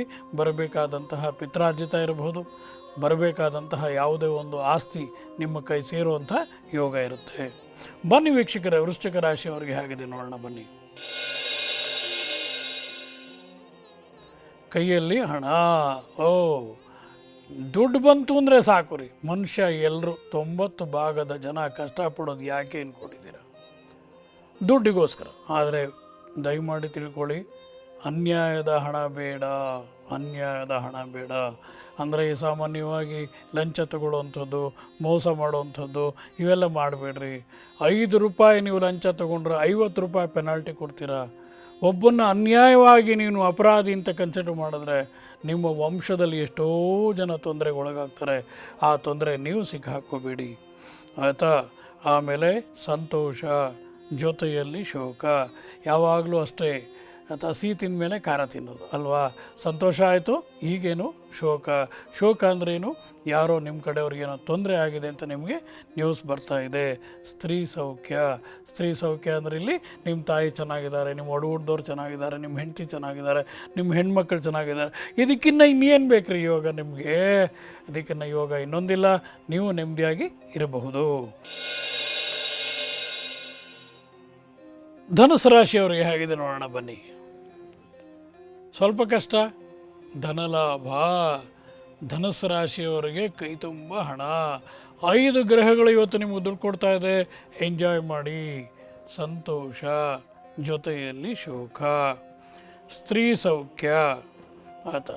ಈಗ ಸಾಮಾನ್ಯವಾಗಿ ಧನಸ್ಸು, ಮಕರ, ಕುಂಭ 3 ಕೂಡ ಒಂದೇ ಸಮನಾಗಿ ಬರುತ್ತೆ. ಚಂದ್ರನ ಮಾತ್ರ ಬದಲಾವಣೆ ಬರುತ್ತೆ. ಹಾಗಾಗಿ ಇವತ್ತು ನೀವೇನು ಯೋಚನೆ ಮಾಡೋ ಹಾಗಿಲ್ಲ. ಎಲ್ಲರೂ ಆರೋಗ್ಯವಾಗಿದ್ದಾರೆ, ಕ್ಷೇಮವಾಗಿದ್ದಾರೆ. ಸ್ವಲ್ಪ ಭಯ ಮಾತ್ರ ನಿಮ್ಮನ್ನು ಕಾಡ್ತಾ ಇದೆ. ಬನ್ನಿ ಮಕರ ರಾಶಿಯವರಿಗೆ ಹೇಗಿದೆ ನೋಡೋಣ ಬನ್ನಿ. ಬಂಧು ಸೌಖ್ಯ. ಬೆಳಗ್ಗೆ ಹೇಳ್ತಿದ್ದ ಹಾಗೆ ಒಳ್ಳೆ ವಾರ್ತೆ. ಏನದು? ಯಾರಿಗೂ ಯಾವ ತೊಂದರೆನೂ ಇಲ್ಲ. ನೆನ್ನೆ ಹೆದರ್ಕೊಂಡಿದ್ರಲ್ಲ, ಇವತ್ತೆಲ್ಲ they are all right, they are in general. ಭಾಳ ಸಂತೋಷ ಆಯಿತು, ಆಯಿತಾ? ವಿರೋಧ, ಮನೆಯೊಳಗಿದ್ದಿದ್ದೆ. ಸ್ಪೀಡ್ ಬ್ರೇಕ್ ಅಂದರೆ ಹೆಂಡತಿ. ಏನಾರ ಮಾತಾಡಿದ್ರೆ ತಕ್ಷಣ ನಿಮ್ಗೊಂದು ಅರ್ಥ ಆಗಲ್ಲ, ಸುಮ್ಮನಿರಿ ಅಂದರೆ ಸುಮ್ಮನಿರೋದೆ, ಮಾತಾಡೋಂಗಿಲ್ಲ. ನಿಧಾನವಾಗಿ ಏನು ಮಾಡ್ಬೇಕು ಹೇಳು ಅಂದರೆ, ಇವಾಗ ಹೊರಟೋಗ್ತೀರಿ, ಬಂದಮೇಲೆ ಯೋಚನೆ ಮಾಡೋಣ. ಸ್ಪೀಡ್ ಬ್ರೇಕ್, ಇದೇನೇ ಕಾರ್ಯ ತಡೆ. ಸ್ವಲ್ಪ ವಿರೋಧ, ಸ್ವಲ್ಪ ಕಲಹ. ಆಯಿತಾ. ಅಪಕೀರ್ತಿ, ಅಪಕೀರ್ತಿ ಅಂದ್ರೇನು?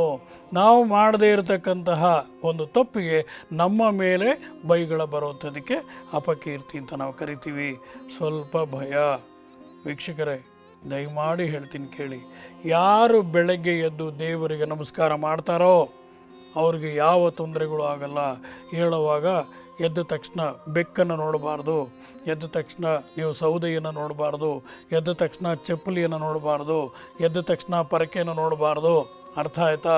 ನೀವು ಚಪ್ಪಲಿ, ಪರಕೆ, ಈ ಬಕೆಟ್, ಖಾಲಿ ಬಕೆಟು, ಡಬ್ಬ ಇಂಥವೆಲ್ಲ ನೋಡಿದ್ರೆ ಆ ಇಡೀ ದಿನ ನಿಮ್ಮ ಫಲ ಶೂನ್ಯ. ನಾನು ಹೇಳೋದು ಅರ್ಥ ಆಯ್ತಲ್ಲ? ಹಾಗಾಗಿ ಮನೆಯಿಂದ ಹೊರಡುವಾಗಲೂ ಅಷ್ಟೇ, ಶುಭ ಕಾರ್ಯಕ್ಕೆ ಹೊರಟಿರ್ತಾರ, ಎದುರುಗಡೆ ಸೀಮೆಣ್ಣೆ ಬಾಕ್ಸ್ ಇಟ್ಕೊಂಬಂದ್ಬಿಡ್ತಾರೆ. ಖಂಡಿತ ಹೋಗಬೇಡಿ, ವಾಪಸ್ ಬನ್ನಿ. ನಾಮ ಹಾಕ್ಕೊಂಡು ಯಾರೋ ಬಂದುಬಿಡ್ತಾರೆ, ಖಂಡಿತ ಹೋಗಬೇಡಿ, ವಾಪಸ್ ಬನ್ನಿ. ಆಯಿತಾ? ಇವೆಲ್ಲ ಕೆಲವೆಲ್ಲ ನಿಮಗೆ ಶಕುನ ಹೇಳುವಾಗ ನಾನು ಮತ್ತೆ ಮತ್ತೆ ಬಿಡಿಸಿ ಹೇಳ್ತೀನಿ. ಆದರೂ ಕೂಡ ಹೇಳುವಾಗ ಆರಂಭ ಚೆನ್ನಾಗಿರಬೇಕು. ಆರಂಭ ಚೆನ್ನಾಗಿರಬೇಕು ಅಂದರೆ ನೀವು ಹೇಳೋ ಕಡೆಯಲ್ಲಿ ಒಂದು ದೇವರ ಫೋಟೋವನ್ನು ಹಾಕ್ಕೋಬೇಕು. ಎದ್ದ ತಕ್ಷಣ ದೇವರ ಫೋಟೋ ನೋಡಿ, ಆಮೇಲೆ ಕೈ ನೋಡಿ, ಕೈಗೆ ಒಂದು ಮಂತ್ರ ಇದೆ, ಹೇಳ್ಕೊಳ್ಳಿ. ಏನು ಗೊತ್ತಿಲ್ವ, ಏನು ಬೇಡ, ನಿಮ್ಮ ಕೈ ನೋಡ್ಕೊಳ್ಳಿ ಸಾಕು, ನಿಮ್ಮ ದಿನ ಚೆನ್ನಾಗಿರುತ್ತೆ. ಯೋಚನೆ ಮಾಡಬೇಡಿ. ಬನ್ನಿ ವೀಕ್ಷಕರೇ, ನಾವು ಮಕರ ರಾಶಿಯಲ್ಲಿದ್ದೀವಿ. ಬಂಧು ಸೌಖ್ಯ, ಸ್ವಲ್ಪ ವಿರೋಧ, ಸ್ವಲ್ಪ ಕಾರ್ಯತಡೆಗೂ ಕೂಡ ಇಷ್ಟೊತ್ತು ನಾನು ಉತ್ತರ ಹೇಳಿದ್ದೀನಿ. ಆಯಿತಾ? ಮತ್ತೆ ಮಾಡಿ ಆವಾಗ ತುಂಬ ಚೆನ್ನಾಗಿದು ಬರೋದಕ್ಕೆ ಸಾಧ್ಯ ಇದೆ. ಕೈ ತುಂಬ ಹಣ, ನಿಮಗೂ ಒಳ್ಳೆ ದುಡ್ಡು ಬರ್ತಾ ಇದೆ, ಯೋಚನೆ ಮಾಡಬೇಕಾದಿಲ್ಲ. ಆದರೂ ಸ್ವಲ್ಪ ಭಯ ಅನ್ನೋದಿರಲೇಬೇಕು. ಭಯ ಇಲ್ಲ ಅಂದರೆ ಹೇಳೋರಿಲ್ಲ, ಕೇಳೋರಿಲ್ಲ. ಜೀವನ ಕೂಡ ಸೂತ್ರವಿಲ್ಲದ ದಾರದಂತೆ ಆಗಿಬಿಡುತ್ತೆ. ಅದಾಗಬಾರ್ದು. ಬನ್ನಿ ಕುಂಭರಾಶಿಯವರಿಗೆ ಹೇಗಿದೆ ನೋಡೋಣ. ಬನ್ನಿ. ಸುಖ ಆರಂಭ ತುಂಬ ಚೆನ್ನಾಗಿದೆ, ನೀವು ಸುಖವಾಗಿದ್ದೀರಾ, ಯೋಚನೆ ಮಾಡಬೇಡಿ.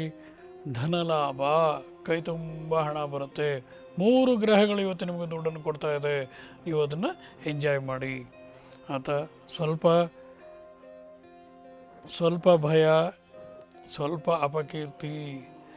ನೋಡಿ, ಮನುಷ್ಯನಿಗೆ ಏನಾದರೂ ಒಂದು ತೊಂದರೆ ಅನ್ನೋದು ಇರಲೇಬೇಕು. ತೊಂದರೆ ಇಲ್ಲ ಅಂದರೆ ಅವನು ಮನುಷ್ಯನೇ ಅಲ್ಲ. ವೀಕ್ಷಕರೇ, ಒಂದು ಮಾತು ಮಾತ್ರ ನೆನಪಿಟ್ಕೊಳ್ಳಿ, ಎಲ್ಲ ಕ್ಷಣದಲ್ಲಿ, ಎಲ್ಲ ಕಣದಲ್ಲಿ ದೇವರಿದ್ದಾನೆ. ಎಲ್ಲ ರೀತಿಯ ದೀಪಗಳನ್ನು ನೋಡ್ತಾ ಇದ್ದೀರಾ. ಒಂದು ಉದ್ದಕ್ಕಿರುತ್ತೆ, ಒಂದು ದಪ್ಪಗಿರುತ್ತೆ, ಒಂದು ಸೊಟ್ಟಿಗಿರುತ್ತೆ, ಒಂದು ಇನ್ಯಾವುದೋ ಒಂದು ಆಕೃತಿ ಇರುತ್ತೆ. ಅದರಲ್ಲೆಲ್ಲ ಪಾಸ್ ಆಗ್ತಾ ಇರೋದು ಒಂದೇ ಒಂದು, ಯಾವುದು ಹೇಳಿ? ಅದೇ ಕರೆಂಟು. ಹಾಗೆ ಎಲ್ಲರೂ ಇದ್ದೀವಿ, ಎಲ್ಲರಲ್ಲೂ ಕೂಡ ಒಂದು ಉಸಿರಾಟ ಅನ್ನೋದಿದೆ. ಅದು ಎಲ್ಲಿಂದ ಬರ್ತಾ ಇದೆ? ಆತ್ಮ ಯಾವುದು? ಅವನೇ ದೇವರು. ಅಂದರೆ ದೇವರು ಎಲ್ಲ ಕಡೆನೂ ಇದ್ದಾನೆ. ದೇವರು ಇಲ್ಲ ಅಂದರೆ ಲೈಟ್ ಇಲ್ಲ, ಅಲ್ವೇನ್ರಿ? ಅದು ಯಾವ ಥರ ದೀಪ ಆಗಿದ್ರೂ ಒಂದೇ. ಕರೆಂಟ್ ಇಲ್ಲ ಅಂದರೆ ಅದು ವೇಸ್ಟೇ. ಅದು ಕರೆಂಟ್ ಇದ್ದಾಗ ಮಾತ್ರ ದೀಪ, ಇಲ್ಲದೆ ಹೋದ್ರೆ ಇಲ್ಲ.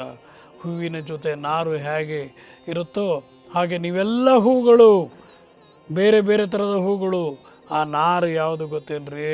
ಅವನೇ ಶ್ರೀಮನ್ನಾರಾಯಣ, ಶ್ರೀಕೃಷ್ಣ, ಶ್ರೀಹರಿ. ಅವನಿಗೆ ಜಪ ಮಾಡಿಬಿಡ್ರಿ, ಪ್ರಾಬ್ಲಮ್ಮೇ ಇಲ್ಲ. ನಿಮ್ಮ ಜೀವನ ತುಂಬ ಚೆನ್ನಾಗಿರುತ್ತೆ. ಬನ್ನಿ ಮೀನರಾಶಿಯವರಿಗೆ ಹೇಗಿದೆ ನೋಡೋಣ. ಬನ್ನಿ. ಧನಲಾಭ, ಮೀನರಾಶಿಯವರಿಗೆ 3 ಗ್ರಹಗಳಿಂದ ಇವತ್ತು ದುಡ್ಡು ಬರ್ತಾ ಇದೆ. ಸ್ವಲ್ಪ ವ್ಯಾಧಿ ಅಂದರೆ ದೈಹಿಕ ತೊಂದರೆ. ಶುಭ, ಎಲ್ಲದಕ್ಕಿಂತ ಹೆಚ್ಚಾಗಿ ಜ್ಞಾನ ವೃದ್ಧಿ. ನಮಗೆ ಹಲವಾರು ರೀತಿಯ ಕರೆಗಳು ಬರುತ್ತೆ. ಅದರಲ್ಲಿ ತುಂಬ ಜನ ಒಂದು ಸರಿ ನಿಮ್ಮ ಹತ್ರ ಮಾತಾಡೋ ಅವಕಾಶ ಕೊಡಿ ಅಂತ ಕೇಳ್ತಾರೆ. ಯಾತಕ್ಕೆ ಅಂದರೆ ಏನೋ ಒಂದು ಸಣ್ಣ ಅನುಮಾನ ಇದೆ, ಅದನ್ನು ನಿಮ್ಮ ಕಡೆ ನಾವು ಪರಿಹರಿಸಿಕೊಳ್ಳಬೇಕು. ಅದು ಜ್ಞಾನ ವೃದ್ಧಿ ಮಾಡ್ಕೊಳ್ಳೋಕ್ಕೊಂದು ಅವಕಾಶ. ಯಾರು ಆಸಕ್ತಿ ಪಡ್ತಾರೋ ಅವರಿಗೆ ಮಾತ್ರ ಸಿಗುತ್ತೆ, ಎಲ್ರಿಗೂ ಸಿಗೋದಿಲ್ಲ. ಯಾರು ಬಾಯ್ಬಿಟ್ಟು ಕೇಳ್ತಾರೋ ಅವರಿಗೆ ಅವಕಾಶ ಸಿಗುತ್ತೆ. ಇವು ಜ್ಞಾನ ವೃದ್ಧಿಯಲ್ಲಿ ಮತ್ತೊಮ್ಮೆ ಹೇಳ್ತಾ ಇದ್ದೀನಿ ಕೇಳಿ. ಯಾವ ರೀತಿಯಲ್ಲಿ ನಾವು ಕರ್ಮವನ್ನು ಕಳ್ಕೋಬೇಕು, ಯಾವ ರೀತಿಯಲ್ಲಿ ನಾವು ನಿಜವಾದ ಮುಕ್ತಿಯನ್ನು ಪಡೆಯಬೇಕು, ಯಾವ ರೀತಿಯಲ್ಲಿ ನಾವು ನೆಮ್ಮದಿಯಾಗಿರಬಹುದು ಅನ್ನತಕ್ಕಂಥದ್ದನ್ನು ನಾವು ಮತ್ತೆ ಮುಂದೆ ಹಲವು ರೀತಿಯಲ್ಲಿ ನಿಮಗೆ ತಿಳಿಸ್ತಾ ಹೋಗ್ತೀವಿ. ಸ್ವಲ್ಪ ಕಲಹ, ಸ್ವಲ್ಪ ಭಯ. ಕಲಹ ಅಂದರೆ ಏನು? ನಾವು ನಮ್ಮ ಸ್ನೇಹಿತರೊಡನೆ, ಮನೆಯವರೊಡನೆ ವಾದ ವಿವಾದ ಮಾಡೋದೇ ಈ ಒಂದು ಕಲಹ. ಯೋಚನೆ ಮಾಡಬೇಡಿ, ಚೆನ್ನಾಗಿರುತ್ತೆ. ಶುಭ ಆಗಲಿ. ಬನ್ನಿ, ಇವತ್ತಿನ ರಾಹು ಕಾಲ, ಗುಳಿಕ ಕಾಲ, ಯಮಗಂಡ ಕಾಲ ಹೇಗಿದೆ ನೋಡೋಣ. ಬನ್ನಿ. ರಾಹುಕಾಲ 12:20ರಿಂದ 1:56, ಗುಳಿಕ ಕಾಲ 10:44ರಿಂದ 12:20, ಹಾಗೆಯೇ ಯಮಗಂಡ ಕಾಲ 7:32ದಿಂದ 9:08 ವೀಕ್ಷಕರೇ, ನೆನಪಿರಲಿ, ಈ ಕಾಲಗಳಲ್ಲಿ ತಾವು ಶುಭ ಕಾರ್ಯವನ್ನು ಮಾಡಬೇಡಿ. ಎಲ್ಲ ಮೊದಲೇ ಆರಂಭ ಮಾಡಿ ಆಮೇಲೆ ಅದು ತಾನೇ ಕಾರ್ಯವನ್ನು ಮಾಡಬಹುದು.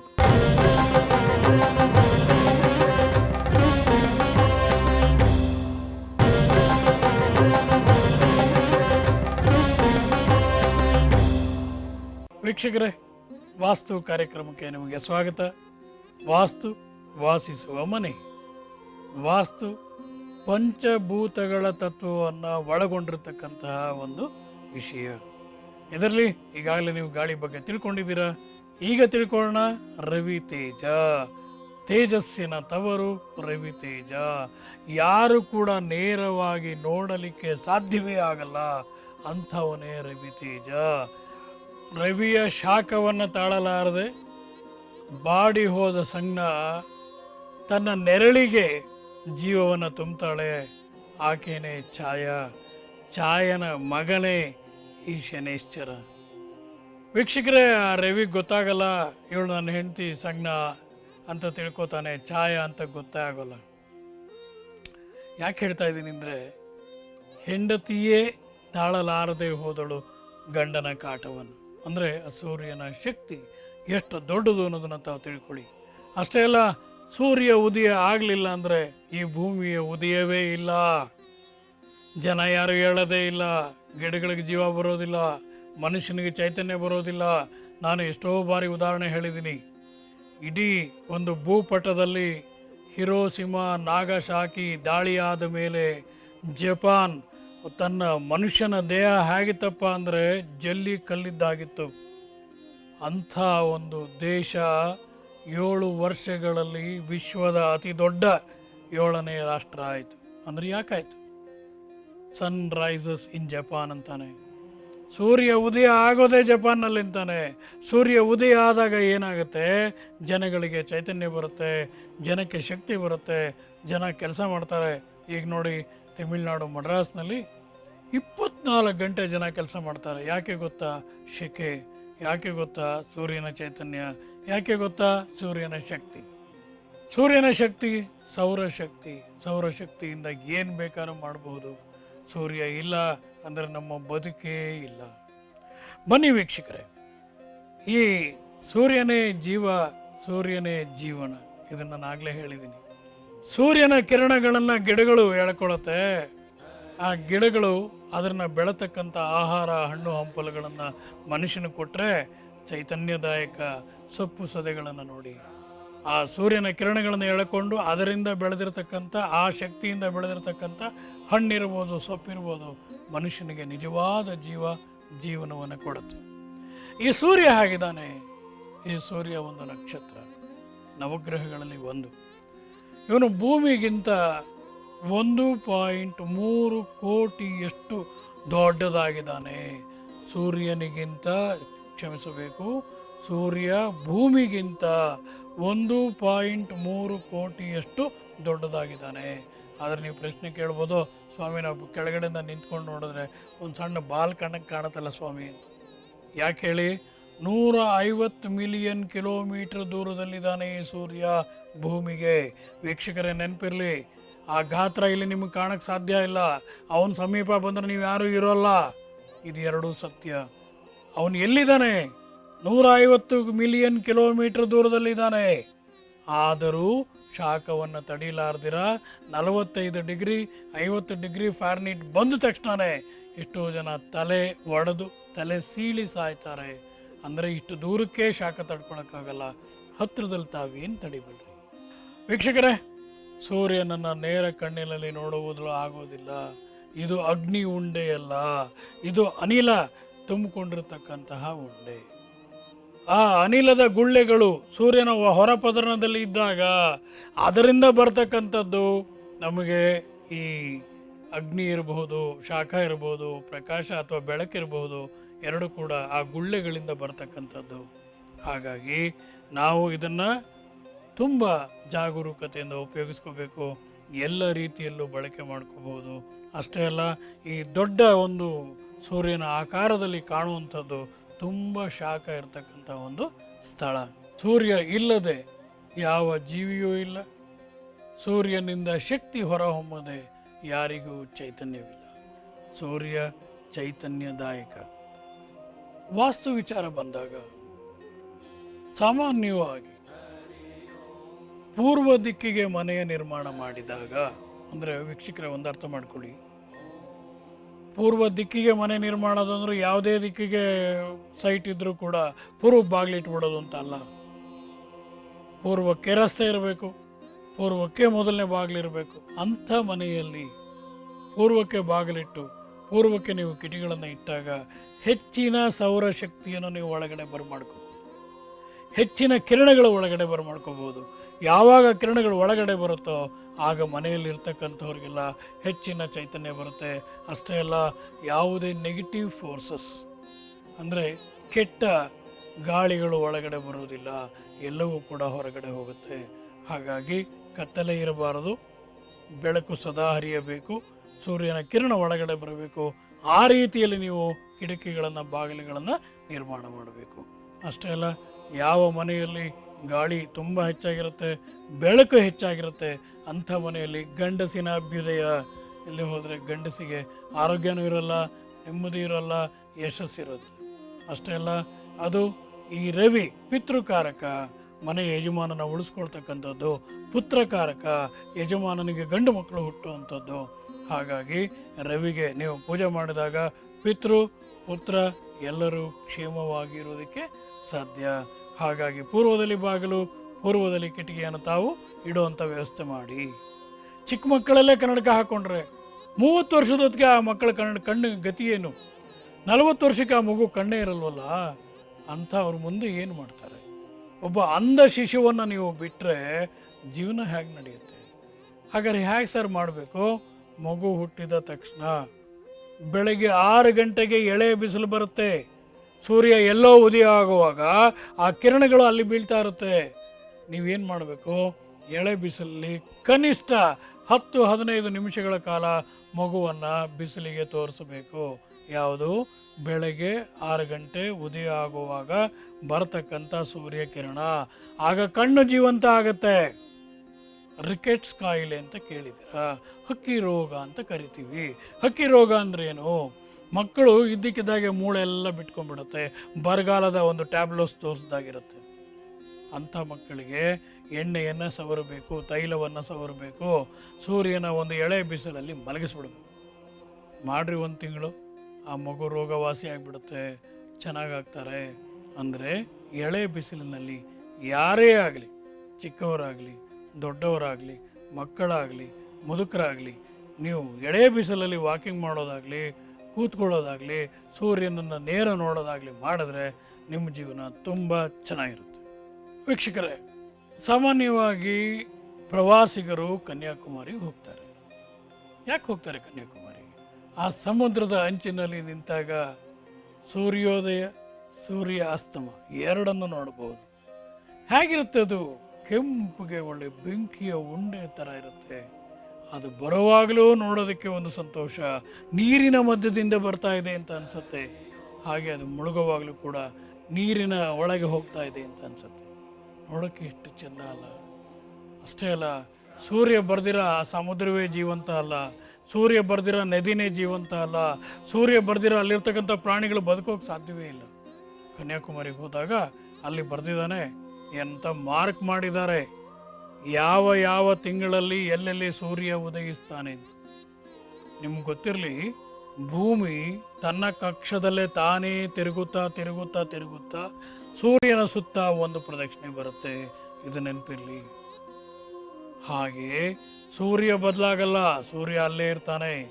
ಸೂರ್ಯ ಇರೋವಾಗ ಭೂಮಿ ತಿರುಗ್ತಾ ತಿರುಗ್ತಾ ತಿರುಗ್ತಾ ಸೂರ್ಯ ಯಾವ ಕಡೆಗೆ ಆರಂಭ ಆಗ್ತಾನೆ ಅನ್ನೋದನ್ನು ಅಲ್ಲಿ ಮಾರ್ಕ್ ಮಾಡಿಬಿಟ್ಟಿದ್ದಾರೆ ವಿವೇಕಾನಂದ ರಾಕ್. ವಿವೇಕಾನಂದ ರಾಕ್ ಮುಂದ್ಗಡೆ ಆಯಾ ಮಾಸಕ್ಕೆ ತಕ್ಕಂತೆ ಬರೆದಿದ್ದಾರೆ. ಸಂಕ್ರಮಣ ಅಂತ ಕರಿತೀವಿ.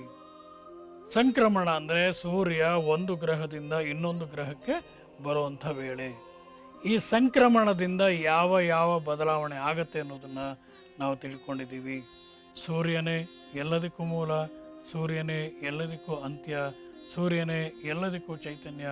ಸೂರ್ಯನಿಗೆ ನೀವೆಲ್ಲ ನಮಸ್ಕಾರ ಮಾಡಿ. ಯಾರ ಜಾತಕದಲ್ಲಿ ಸೂರ್ಯ ಅಥವಾ ರವಿ ಚೆನ್ನಾಗಿಲ್ವೋ ಅವರಿಗೆ ಹೃದಯಕ್ಕೆ ಸಂಬಂಧಪಟ್ಟ ತೊಂದರೆ ಆಗುತ್ತೆ. ಅವರ ತಂದೆಗೆ ಸ್ವಲ್ಪ ಆರೋಗ್ಯದಲ್ಲಿ ವ್ಯತ್ಯಾಸ ಆಗೋಕ್ಕೆ, ಅವರ ಆಯಸ್ಸು ಕೂಡ ವ್ಯತ್ಯಾಸ ಆಗ್ಬೋದು. ಹಾಗಾಗಿ ನೀವೆಲ್ಲರೂ ಕೂಡ ಸೂರ್ಯನಿಗೆ ನಮಸ್ಕಾರ ಮಾಡಿ, ಸೂರ್ಯ ನಮಸ್ಕಾರ ಮಾಡಿ. ಎಲ್ಲರೂ ಕೂಡ ಓಂ ಶ್ರೀ ಆದಿತ್ಯಾಯ ನಮಃ, ಓಂ ಶ್ರೀ ಆದಿತ್ಯಾಯ ನಮಃ, ಓಂ ಶ್ರೀ ಆದಿತ್ಯಾಯ ನಮಃ ಅಂತ ಹೇಳಿ ನಮಸ್ಕಾರ.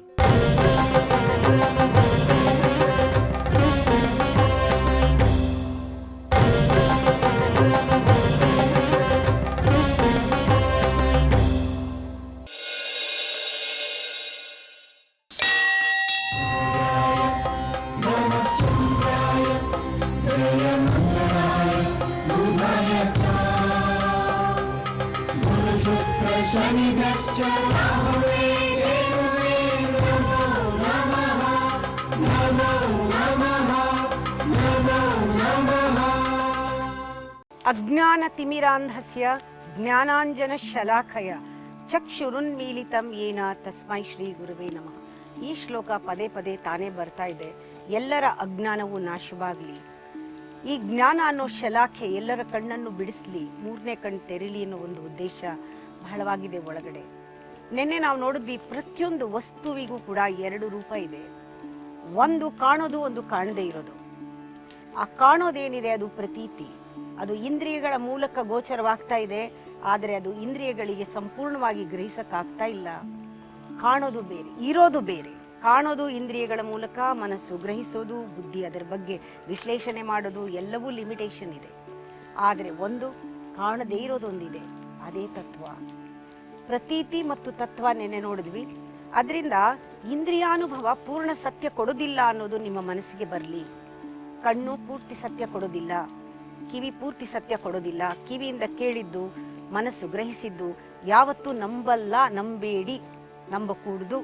ಯಾಕೆಂದ್ರೆ ಅದು ಕೇವಲ ತಾನು ಗ್ರಹಿಸಿದ್ದು. ಅದೇ ರೀತಿ ಪೂರ್ಣ ಸತ್ಯ ಕೊಡೋದಿಲ್ಲ. ತತ್ವ ಅಂತ ಬಂದ್ಬಿಟ್ಟಾಗ ಪೂರ್ಣ ಸತ್ಯ, ತತ್ವ ಅಂದ್ರೇನೆ ಪರಿಪೂರ್ಣ ಸತ್ಯ. ಭಗವದ್ಗೀತೆಯಲ್ಲಿ ಬರುವಂಥದ್ದು ಪೂರ್ಣ ಸತ್ಯ, ತತ್ವಜ್ಞಾನ. ಅದರಲ್ಲಿ ಜೀವಕ್ಕೂ ಮತ್ತೆ ಜಗತ್ತಿಗೂ ಎಂಥ ಸಂಬಂಧ ಇದೆ, ಎಂಥ ಸಂಬಂಧ ಇದ್ರೆ ಚೆನ್ನ ಅನ್ನೋದೇ ಭಗವದ್ಗೀತೆಯ ತಾತ್ಪರ್ಯ. ಇದಕ್ಕೆ ಎರಡನ್ನೂ ತಿಳ್ಕೋಬೇಕು, ಎರಡರ ತತ್ವವನ್ನು ತಿಳ್ಕೋಬೇಕು. ಅಂದ್ರೆ ಎರಡಕ್ಕೂ ಒಂದು ಪ್ರತೀತಿ ಇದೆ, ಜೀವಕ್ಕೂ ಒಂದು ಪ್ರತೀತಿ ಇದೆ, ಮತ್ತೆ ಈ ಒಂದು ಪ್ರಪಂಚಕ್ಕೂ ಜಗತ್ತಿಗೂ ಒಂದು ಪ್ರತೀತಿ ಇದೆ. ಕಾಣ್ತಾ ಇರೋದೇ ಬೇರೆ, ಆದ್ರೆ ನಿಜವಾದ ಎರಡರ ತತ್ವ, ಜೀವನದ ತತ್ವ, ಈ ಜೀವ ಅನ್ನೋದರ ತತ್ವ ಏನು, ಜಗತ್ತಿನ ತತ್ವ ಏನು, ಎರಡೂ ತಿಳ್ಕೋಬೇಕು. ಜೀವ ಅಂದ್ರೆ ಏನು, ಅದರ ತತ್ವ ಏನು. ಜೀವ ಯಾವ ರೀತಿ ಕಾಣ್ತಾ ಇದೆ, ದೇಹ, ಮನಸ್ಸು, ಬುದ್ಧಿ ಈ ರೀತಿ ಗೋಚರವಾಗ್ತಾ ಇದೆ. ಆ ಜೀವ ಅಂದ್ರೆ ನಿಜವಾಗ್ಲೂ ಏನು, ಜಗತ್ತು ಯಾವ ರೀತಿ ಕಾಣ್ತಾ ಇದೆ, ನೀವು ಕಣ್ಣಲ್ಲಿ ನೋಡ್ತೀರಾ, ಕಿವಿನಲ್ಲಿ ಕೇಳ್ತೀರಾ ಎಲ್ಲ, ಆದ್ರೆ ಜಗತ್ತಿನ ತತ್ವ ಏನು, ಎರಡೂ ಕೂಡ ನಾವು ತಿಳ್ಕೊಬೇಕಾಗುತ್ತೆ. ಈ ಬ್ರಹ್ಮ ಸ್ವರೂಪ ಅಂತ ಏನ್ ಹೇಳ್ತೀವಿ, ಆ ಬ್ರಹ್ಮ ಸ್ವರೂಪದಿಂದ ಈ ಜಗತ್ತು ಅನ್ನೋದು, ಈಶ್ವರ ಅನ್ನೋದು, ಜೀವ ಅನ್ನೋದು, ಧರ್ಮ ಅನ್ನೋದು ಸಮಂಜಸವಾಗಿ ನಾವು ಕಂಡುಕೊಳ್ಳಕ್ ಸಾಧ್ಯ. ಅದರಿಂದ ಮೊದಲು ನಾವು ತಿಳ್ಕೊಬೇಕಾಗಿರೋದು ಬ್ರಹ್ಮ ಸ್ವರೂಪ ಅಂದ್ರೆ ಏನು. ಅದರಿಂದನೇ ಇನ್ ಮಿಕ್ಕಿದ್ದೆಲ್ಲ ಗೊತ್ತಾಗೋದು. ಯಾಕೆ ಅಂದ್ರೆ ಎಲ್ಲಕ್ಕೂ ಮೂಲ, ಎಲ್ಲಕ್ಕೂ ಸರ್ವಕ್ಕೂ ಮೂಲವಾದದ್ದು ಬ್ರಹ್ಮ. ಅಂದ್ರೆ ಎಲ್ಲಕ್ಕೂ ಮಿಗಿಲಾದದ್ದು, ಮೂಲವಾದದ್ದು ಬ್ರಹ್ಮ. ಆ ಬ್ರಹ್ಮವನ್ನ ಕುರಿತು ನಮಗೆ ತಿಳುವಳಿಕೆ ಕೊಡೋ ಜ್ಞಾನವನ್ನ ನಾವು ವೇದ ಅಂತ ಹೇಳ್ತೀವಿ. ಬ್ರಹ್ಮನನ್ನ ಕುರಿತು ನಮಗೆ ಸಂಪೂರ್ಣ ತಿಳುವಳಿಕೆ ಕೊಡೋ ಜ್ಞಾನ, ಆ ಮೂಲ ಏನಿದೆ ಅದನ್ನ ನಾವು ವೇದ ಅಂತ ಹೇಳ್ತೀವಿ. ಇದನ್ನ ವಿಚಾರ ಮಾಡಬೇಕು, ಅಂದ್ರೆ ಅವಶ್ಯಕವಾಗಿ ವಿಚಾರ ಮಾಡಬೇಕು. ಮಾಂಡವ್ಯ ಉಪನಿಷತ್ನಲ್ಲಿ ಹೇಳಿದೆ, ಕಸ್ಮಿನ್ ವಿಜ್ಞಾತೆ ಸರ್ವಮಿದಂ ವಿಜ್ಞಾತಂ ಭವತಿ. ಯಾವುದನ್ನ ನಾವು ತಿಳ್ಕೊಂಡ್ರೆ ಎಲ್ಲ ತಿಳಿಯುತ್ತೋ ಅದು ಬೇಕು ಅಂತ. ಅದೊಂದು ತಿಳಿದ್ರೆ ಸಾಕು. ಬ್ರಹ್ಮವಸ್ತು ಅಂತ ತಿಳ್ಕೊಂಡ್ರೆ, ಯಾವುದನ್ನ ತಿಳ್ಕೊಂಡ್ರೆ ನಿಮ್ಗೆಲ್ಲಾ ತಿಳುವಳಿಕೆ ಬರುತ್ತೋ ಅದು ತಿಳ್ಕೊಂಡ್ರೆ ಸಾಕು ಅಂತ. ನಚಿಕೇತನು ಯಮನನ್ನ ಇದನ್ನೇ ಕೇಳಿದ್ದು, ಇದು ನೀನು ಕೊಡು ವಿದ್ಯೆ, ಯಾವ ತರ ವಿದ್ಯೆ ಕೊಡ್ಬೇಕಂದ್ರೆ ಯಾವುದನ್ನ ತಿಳ್ಕೊಂಡ್ರೆ ಎಲ್ಲ ನನಗೆ ತಿಳಿಯುತ್ತೋ ಅಂತ ವಿದ್ಯೆ ಕೊಡು ಅಂತ ವಿಚಾರ ಹೇಳು ಅಂತ.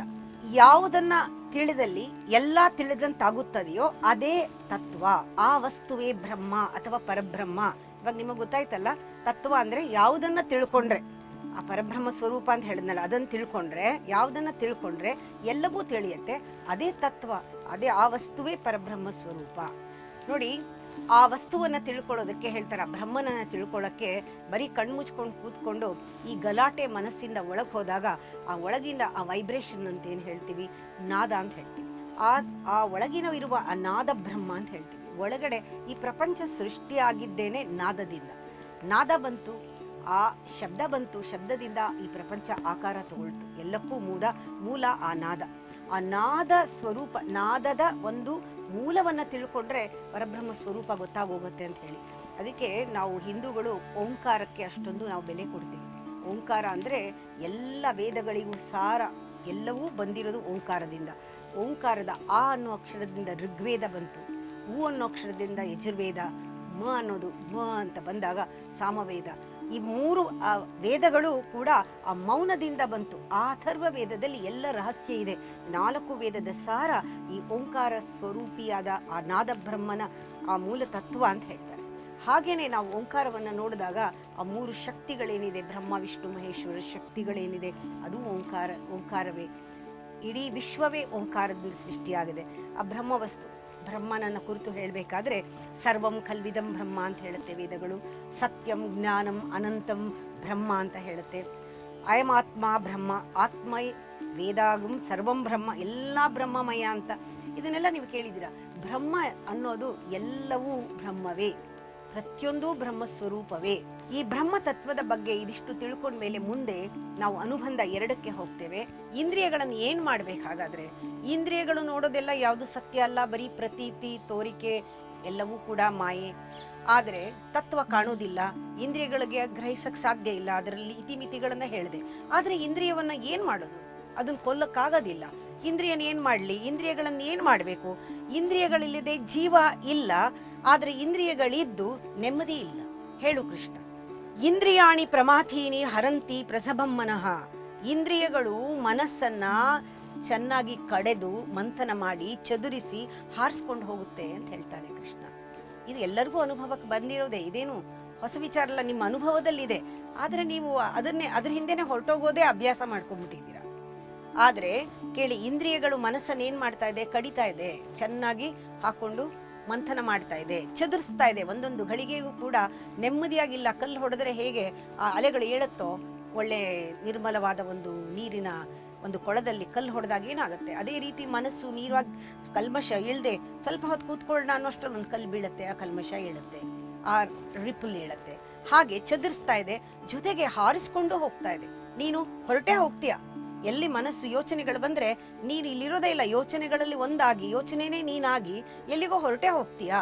ನೀನಿರೋ ಜಾಗದಲ್ಲಿ ಇರೋದೇ ಇಲ್ಲ, ಅದು ಹಾರಿಸ್ಕೊಂಡು ಅಪಹರಿಸ್ಕೊಂಡು ಹೊರಟೋಗುತ್ತೆ ನಿನ್ನನ್ನ.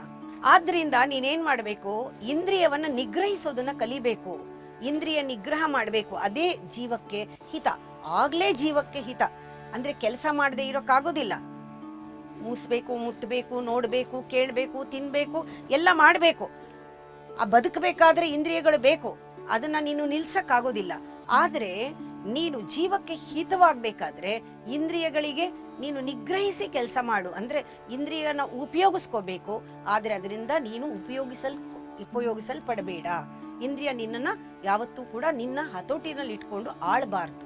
It should function, body should function, mind should function, all the senses should function. ಅದು ಕೆಲಸ ಮಾಡಲೇಬೇಕು.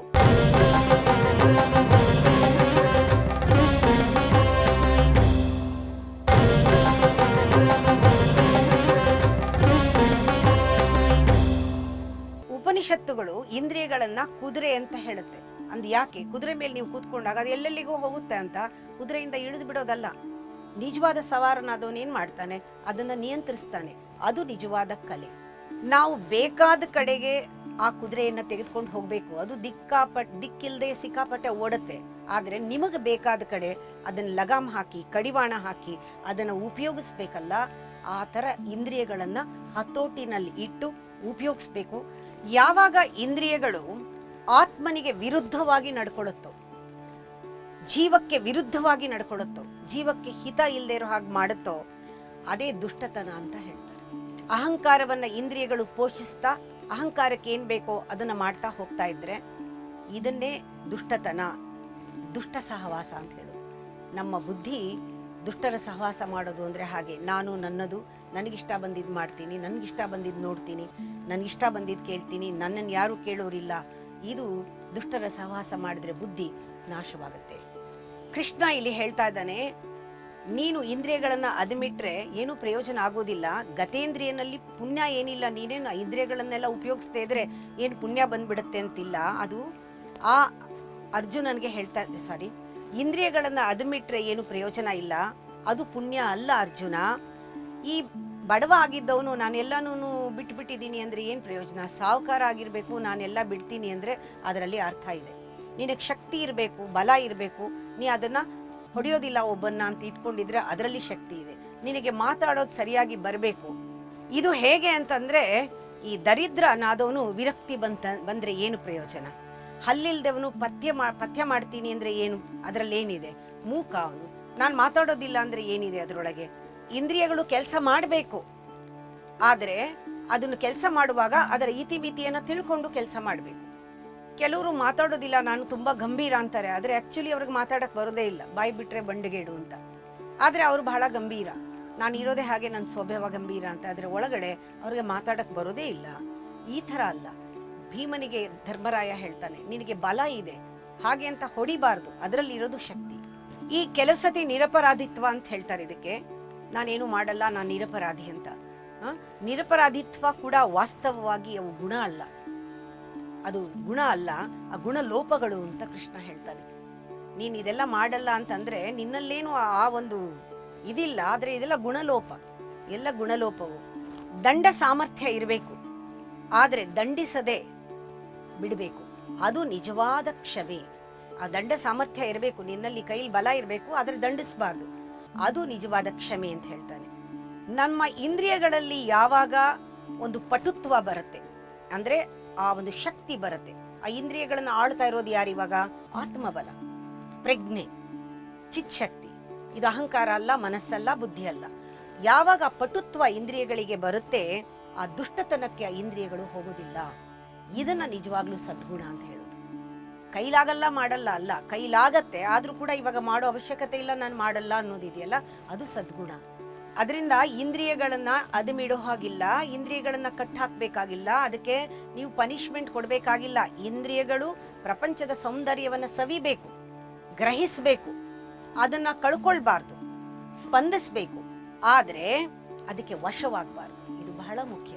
ಇಂದ್ರಿಯಗಳು ಬೇಕು, ಅದರ ಉಪಯೋಗನೂ ಬೇಕು.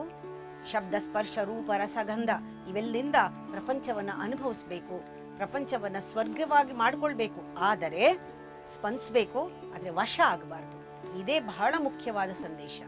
ಭಗವದ್ಗೀತೆಯ ಈ ಬುದ್ಧಿಯೋಗ ಇದೆಯಲ್ಲ, ಈ ಬುದ್ಧಿಯೋಗದಲ್ಲಿ ಕಲುಷಿತವಾಗಿರೋ ಬುದ್ಧಿ ಅಥವಾ ಹೊರಮುಖವಾಗಿರುವ ಬಹಿರ್ಮುಖವಾದ ಬುದ್ಧಿ, ಅಹಂಕಾರಕ್ಕೆ ಶರಣಾದ ಅಥವಾ ಅಹಂಕಾರವನ್ನು ಪೋಷಿಸ್ತಾ ಇರೋ ಬುದ್ಧಿ, ಈ ಡೋಲಾಯಮಾನವಾಗಿರುವಂತಹ ಬುದ್ಧಿ, ದುರ್ಬಲವಾದ ಬುದ್ಧಿ, ಮಂದ ಬುದ್ಧಿ, ಈ ಮತಿ ಇಲ್ಲದ ಬುದ್ಧಿ, ಅದರ ಬಗ್ಗೆ ಬುದ್ಧಿಯೋಗದಲ್ಲಿ ಮಾತಿಲ್ಲ. ಬುದ್ಧಿಯೋಗದಲ್ಲಿ ಬರೋದು ಶುದ್ಧ ಬುದ್ಧಿಯ ಮೇಲೆ. ಯಾವುದು ಅಹಂಕಾರವನ್ನು ಬಿಟ್ಟಿರುತ್ತೆ, ಇವಾಗ ಹೇಳಿದ್ದೆಲ್ಲವೂ ಕೂಡ ಅಶುದ್ಧ ಬುದ್ಧಿ, ಇದು ಶಕ್ತಿಯನ್ನು ಕಳ್ಕೊಂಡ ಬುದ್ಧಿ. ಆದರೆ ಭಗವದ್ಗೀತೆಯಲ್ಲಿ ಬುದ್ಧಿಯೋಗದಲ್ಲಿ ಶುದ್ಧ ಬುದ್ಧಿ, ಈ ಶುದ್ಧ ಬುದ್ಧಿಯಿಂದ ಬಂಧನ ಇಲ್ಲ. ಈ ಶುದ್ಧ ಬುದ್ಧಿ ಅಂದರೆ ಸಂಪೂರ್ಣವಾಗಿ ಕ್ಲಿಯರ್, ಪ್ಯೂರ್ ಇಂಟೆಲಿಜೆನ್ಸ್ ಅಂತ ಹೇಳ್ತೀವಿ. ಇದು ಪ್ಯೂರ್ ಕಾನ್ಷಿಯಸ್ನೆಸ್. ಇದು ಈ ಬುದ್ಧಿವಂತ, ಈ ರೀತಿ ಬುದ್ಧಿ ಇರೋನು ಬರೀ ಬುದ್ಧಿವಂತ ಮಾತ್ರ ಅಲ್ಲ, ಅವನು ಪ್ರಜ್ಞಾವಂತ ಅಂತ ಹೇಳ್ತೀವಿ. ಅವನು ಪ್ರಜ್ಞಾವಂತ, ಅವನಿಗೆ ಪರಮಾರ್ಥ ಅರ್ಥ ಆಗತ್ತೆ. ಅವನು ಕರ್ಮ ಏನೇನು ಮಾಡಿದ್ರು ಕೂಡ ಎಲ್ಲ ಪಾರಮಾರ್ಥಿಕವಾಗಿ ನಡೀತಾ ಇರುತ್ತೆ. ಅವನ ದೃಷ್ಟಿ, ಆ ಬುದ್ಧಿ ದೃಷ್ಟಿಯಲ್ಲಿ ಮಾಡಿದ್ದೆಲ್ಲ ಪರಮಾತ್ಮನಿಗೆ ಸೇವೆ ಆಗುತ್ತೆ, ಅದು ನೇರವಾಗಿ ಪರಮಾತ್ಮನಿಗೆ ತಲುಪುತ್ತೆ. ಈ ಶುದ್ಧ ಬುದ್ಧಿ ಅಂತ ಏನು ಹೇಳ್ತಾ ಇದ್ದೀವಿ, ಪ್ಯೂರ್ ಇಂಟೆಲಿಜೆನ್ಸ್ ಅಂತ, ಇಟ್ಸ್ ಪ್ಯೂರ್ ಕಾನ್ಷಿಯಸ್ನೆಸ್ ಅಂತ, ಅದು ಒಳಗಿಂದ ಅದು ಬಂದಿರುವಂತಹ ವಿವೇಕವುಳ್ಳವಾದ ಬುದ್ಧಿ. ಇದೊಂಥರ ಕರೆಂಟ್ ಥರ, ಇದೊಂದು ಪವರ್, ಇದು ಒಳಗಿಂದ, ಇದನ್ನು ಎನರ್ಜಿ ಅಂತ ಹೇಳ್ತೀವಿ. ಈ ಒಂದು ಎನರ್ಜಿ ನಿಜವಾಗ್ಲೂ ಕೂಡ ಈ ಎನರ್ಜಿ ಇದ್ದಾಗ ನಮ್ಮ ಜೀವನ ನಿಜವಾಗ್ಲೂ ಸಾರ್ಥಕವಾಗುತ್ತೆ. ಈ ಎನರ್ಜಿ ಯಾವಾಗ ಎಲ್ಲಿವರೆಗೂ ನಾವು ಕಂಡುಕೊಳ್ಳೋದಿಲ್ಲ, ನಮ್ಮ ಜೀವನ ಪ್ರಯೋಜನ ಇಲ್ಲ. ಕೆಲಸ ಮಾಡ್ತೀವಿ, ಆದರೆ ಆ ಚೈತನ್ಯದಿಂದ ಮಾಡೋದಕ್ಕಾಗೋದಿಲ್ಲ. ಬುದ್ಧಿ ಚೈತನ್ಯವಾಗಬೇಕು. ಯಾಕೆಂದರೆ ಈ ಬುದ್ಧಿ ಪ್ರಾಣಕ್ಕೂ ಪ್ರಾಣ ಅಂತಾರೆ, ಜೀವಕ್ಕೂ ಜೀವ ಅಂತಾರೆ. ಈ ಪರಮಾತ್ಮನ ಶಕ್ತಿ, ಆತ್ಮ ಬಲವೇ ಈ ಬುದ್ಧಿಯಾಗಿ ಅದು ಹೊರಗೆ ಬರೋದು. ಅದಕ್ಕೆ ಮನುಷ್ಯನ ಜನ್ಮ ಅಷ್ಟೊಂದು ಶ್ರೇಷ್ಠ, ಅಷ್ಟೊಂದು ಸಾರ್ಥಕವಾದದ್ದು ಜನ್ಮ. ಯಾಕೆ ಅಂದರೆ ಆ ಬುದ್ಧಿ ಅನ್ನೋದು ಒಂದು ಇದೆಯಲ್ಲ, ಅದೇ ಸರ್ವಸ್ವ ಮನುಷ್ಯನಿಗೆ. ನಮ್ಮೆಲ್ಲರಿಗೂ ಕೂಡ ಪರಮಾತ್ಮ ಬುದ್ಧಿಯನ್ನು ಕೊಟ್ಟಿದ್ದಾನಲ್ಲ, ಅದಕ್ಕೆ ಮಕ್ಕಳಲ್ಲೇ ನಾವು ಹೇಳ್ತೀವಿ ಒಳ್ಳೆ ಬುದ್ಧಿ ಕೊಡು ಅಂತ ಕೇಳು ಅಂತ. ನಾವು ಚಿಕ್ಕ ಮಕ್ಕಳಿಗೂ ಕೂಡ ಹೇಳ್ತೀವಿ, ಮೊದಲು ಹೇಳ್ಕೊಡೋದು ದೇವರೇ ಒಳ್ಳೆ ಬುದ್ಧಿ ಕೊಡು ಅಂತ. ಅಲ್ಲಿಗೆ ನಿಲ್ಲಿಸ್ಬಿಡ್ತೀವಿ. ಒಳ್ಳೆ ಬುದ್ಧಿ ಅಂದರೆ ಏನು ಅಂದರೆ ನಮ್ಗೆ ಇಷ್ಟ ಬಂದಿದ್ದೆಲ್ಲ ಮಾಡು ಅಂತ ಆಗ್ಬಿಡುತ್ತೆ, ಅದು ಬಿಡಿ. ಆದರೆ ಆ ಬುದ್ಧಿ ಅನ್ನೋದಿದೆಯಲ್ಲ, ಆ ಬುದ್ಧಿ ಇರೋದ್ರಿಂದಲೇ ನಾವು ಮಾನವರು. ಆ ಬುದ್ಧಿ ಅನ್ನೋದು ನಿಜವಾಗ್ಲೂ ಕೂಡ ಒಂದು ಶ್ರೇಷ್ಠತೆ ನಮ್ಮಲ್ಲಿ. ಯಾವಾಗ ಉಪಯೋಗಕ್ಕೆ ಬರುತ್ತೆ ಆವಾಗ. ಅದು ಉಪಯೋಗ ಯಾವಾಗ ಬರುತ್ತೆ? ಪರಮಾತ್ಮ ಯಾವುದಕ್ಕೆ ಉಪಯೋಗಕ್ಕಾಗಿ ಕೊಟ್ಟಿದ್ದಾನೆ ಅದನ್ನು ಉಪಯೋಗಿಸಿದಾಗ. ಯಾವಾಗ ಅದು ತತ್ವವನ್ನು ತಿಳ್ಕೊಳ್ಳೋದಿಲ್ಲ, ಆತ್ಮನ ಕಡೆ ತಿರುಗೋದಿಲ್ಲ, ಅಲ್ಲಿವರೆಗೂ ನಾವು ಮಾಡಿದ್ದೆಲ್ಲ ದುರುಪಯೋಗವೇ. ನೋಡೋಣ, ಎಷ್ಟು ಜನ್ಮದಿಂದ ನಾವು ಬುದ್ಧಿಯನ್ನು ದುರುಪಯೋಗ ಮಾಡ್ತಾ ಬಂದಿದ್ದೀವಿ. ಎನರ್ಜಿನ ಡ್ರೈನ್ ಮಾಡಿದ್ದೀವಿ. ಆ ಎನರ್ಜಿನ ನಾವು ಡ್ರೈನ್ ಮಾಡಬಾರ್ದು. ಆ ಎನರ್ಜಿ ಡ್ರೈನ್ ಆಗೋದು ಯಾವಾಗ ಅಂದರೆ ಬುದ್ಧಿ ಹೊರಮುಖವಾಗಿ ತಿರುಗಿದಾಗ. ಜನ್ಮನೇ ವೇಸ್ಟ್ ಆಗಿಬಿಡುತ್ತೆ, ವ್ಯರ್ಥ ಆಗಿಬಿಡುತ್ತೆ. ಇವತ್ತು ನಿಮ್ಮ ಹೋಮ್ವರ್ಕ್ ಏನಂದರೆ, ನಿಮ್ಮ ಬುದ್ಧಿಯನ್ನು ಒಳಮುಖವಾಗಿ ತಿರುಗಿಸೋದಕ್ಕೆ ಕೂತ್ಕೊಂಡು ಕಣ್ಮುಚ್ಕೊಂಡು ಒಂದ್ಸತಿಗೆ ಯೋಚನೆ ಮಾಡಿ, ನಾನು ಇಂದ್ರಿಯ ಅಲ್ಲ, ನಾನು ದೇಹ ಅಲ್ಲ ಅಂತ. ಇಂದ್ರಿಯ ಅಲ್ಲ ಅಂದರೆ ಇಂದ್ರಿಯ ಸಮೂಹದ ದೇಹ ಅಲ್ಲ. ಒಂದೊಂದು ಉಸಿರಾಟದಲ್ಲೂ ಕೂಡ ಆ ಎರಡು ಉಸಿರಾಟದ ಮಧ್ಯ, ನೆನ್ನೆ ಒಂದು ಹೋಮ್ವರ್ಕ್ ಕೊಟ್ಟಿದ್ನಲ್ಲ, ಆ ಉಸಿರಾಟದ ಮಧ್ಯದಲ್ಲಿ ನೀವು ಫೀಲ್ ಮಾಡಬೇಕು, ನಾನು ದೇಹ ಅಲ್ಲ, ನಾನು ಮನಸ್ಸೂ ಅಲ್ಲ, ಚಂಚಲವಾದ ಮನಸ್ಸೂ ನಾನಲ್ಲ, ನನ್ನ ಬುದ್ಧಿಯ ಆಲೋಚನೆಗಳು ಏನೇನಿದೆ ಅದು ಯಾವುದೂ ನಾನಲ್ಲ. ಆ ಉಸಿರಾಟದ ಫೀಲ್ ಮಾಡಬೇಕು, ಅಹಂ ಬ್ರಹ್ಮಾಸ್ಮಿ, ನಾನು ಶಿವ, ಶಿವೋಹಂ, ಶಿವೋಹಂ, ನಾನು ಶಿವ. ಇದು ಯಾರು ಹೇಳ್ಕೊಡೋದಲ್ಲ, ಇದು ಸತ್ಯ, ಇದು ಇರೋದು. ನೀವು ಮರ್ತಿದ್ದೀರಾ, ನಿಮ್ಗೆ ಗೊತ್ತಿರಲಿಲ್ಲ, ಜ್ಞಾಪಿಸ್ತಾ ಇದ್ದೀನಿ. Bhagavad Gita is a reminder of the self. Krishna does nothing, he reminder Arjuna who he was. Arjuna realised he himself is Krishna. ನಮ್ಮನ್ನೆಲ್ಲಾನು ಕೂಡ ಭಗವದ್ಗೀತೆ ಜ್ಞಾಪಿಸ್ತಾ ಇದೆ, ಕೃಷ್ಣ ಯಾರೂ ಅಲ್ಲ, ನೀವೇ ಕೃಷ್ಣ.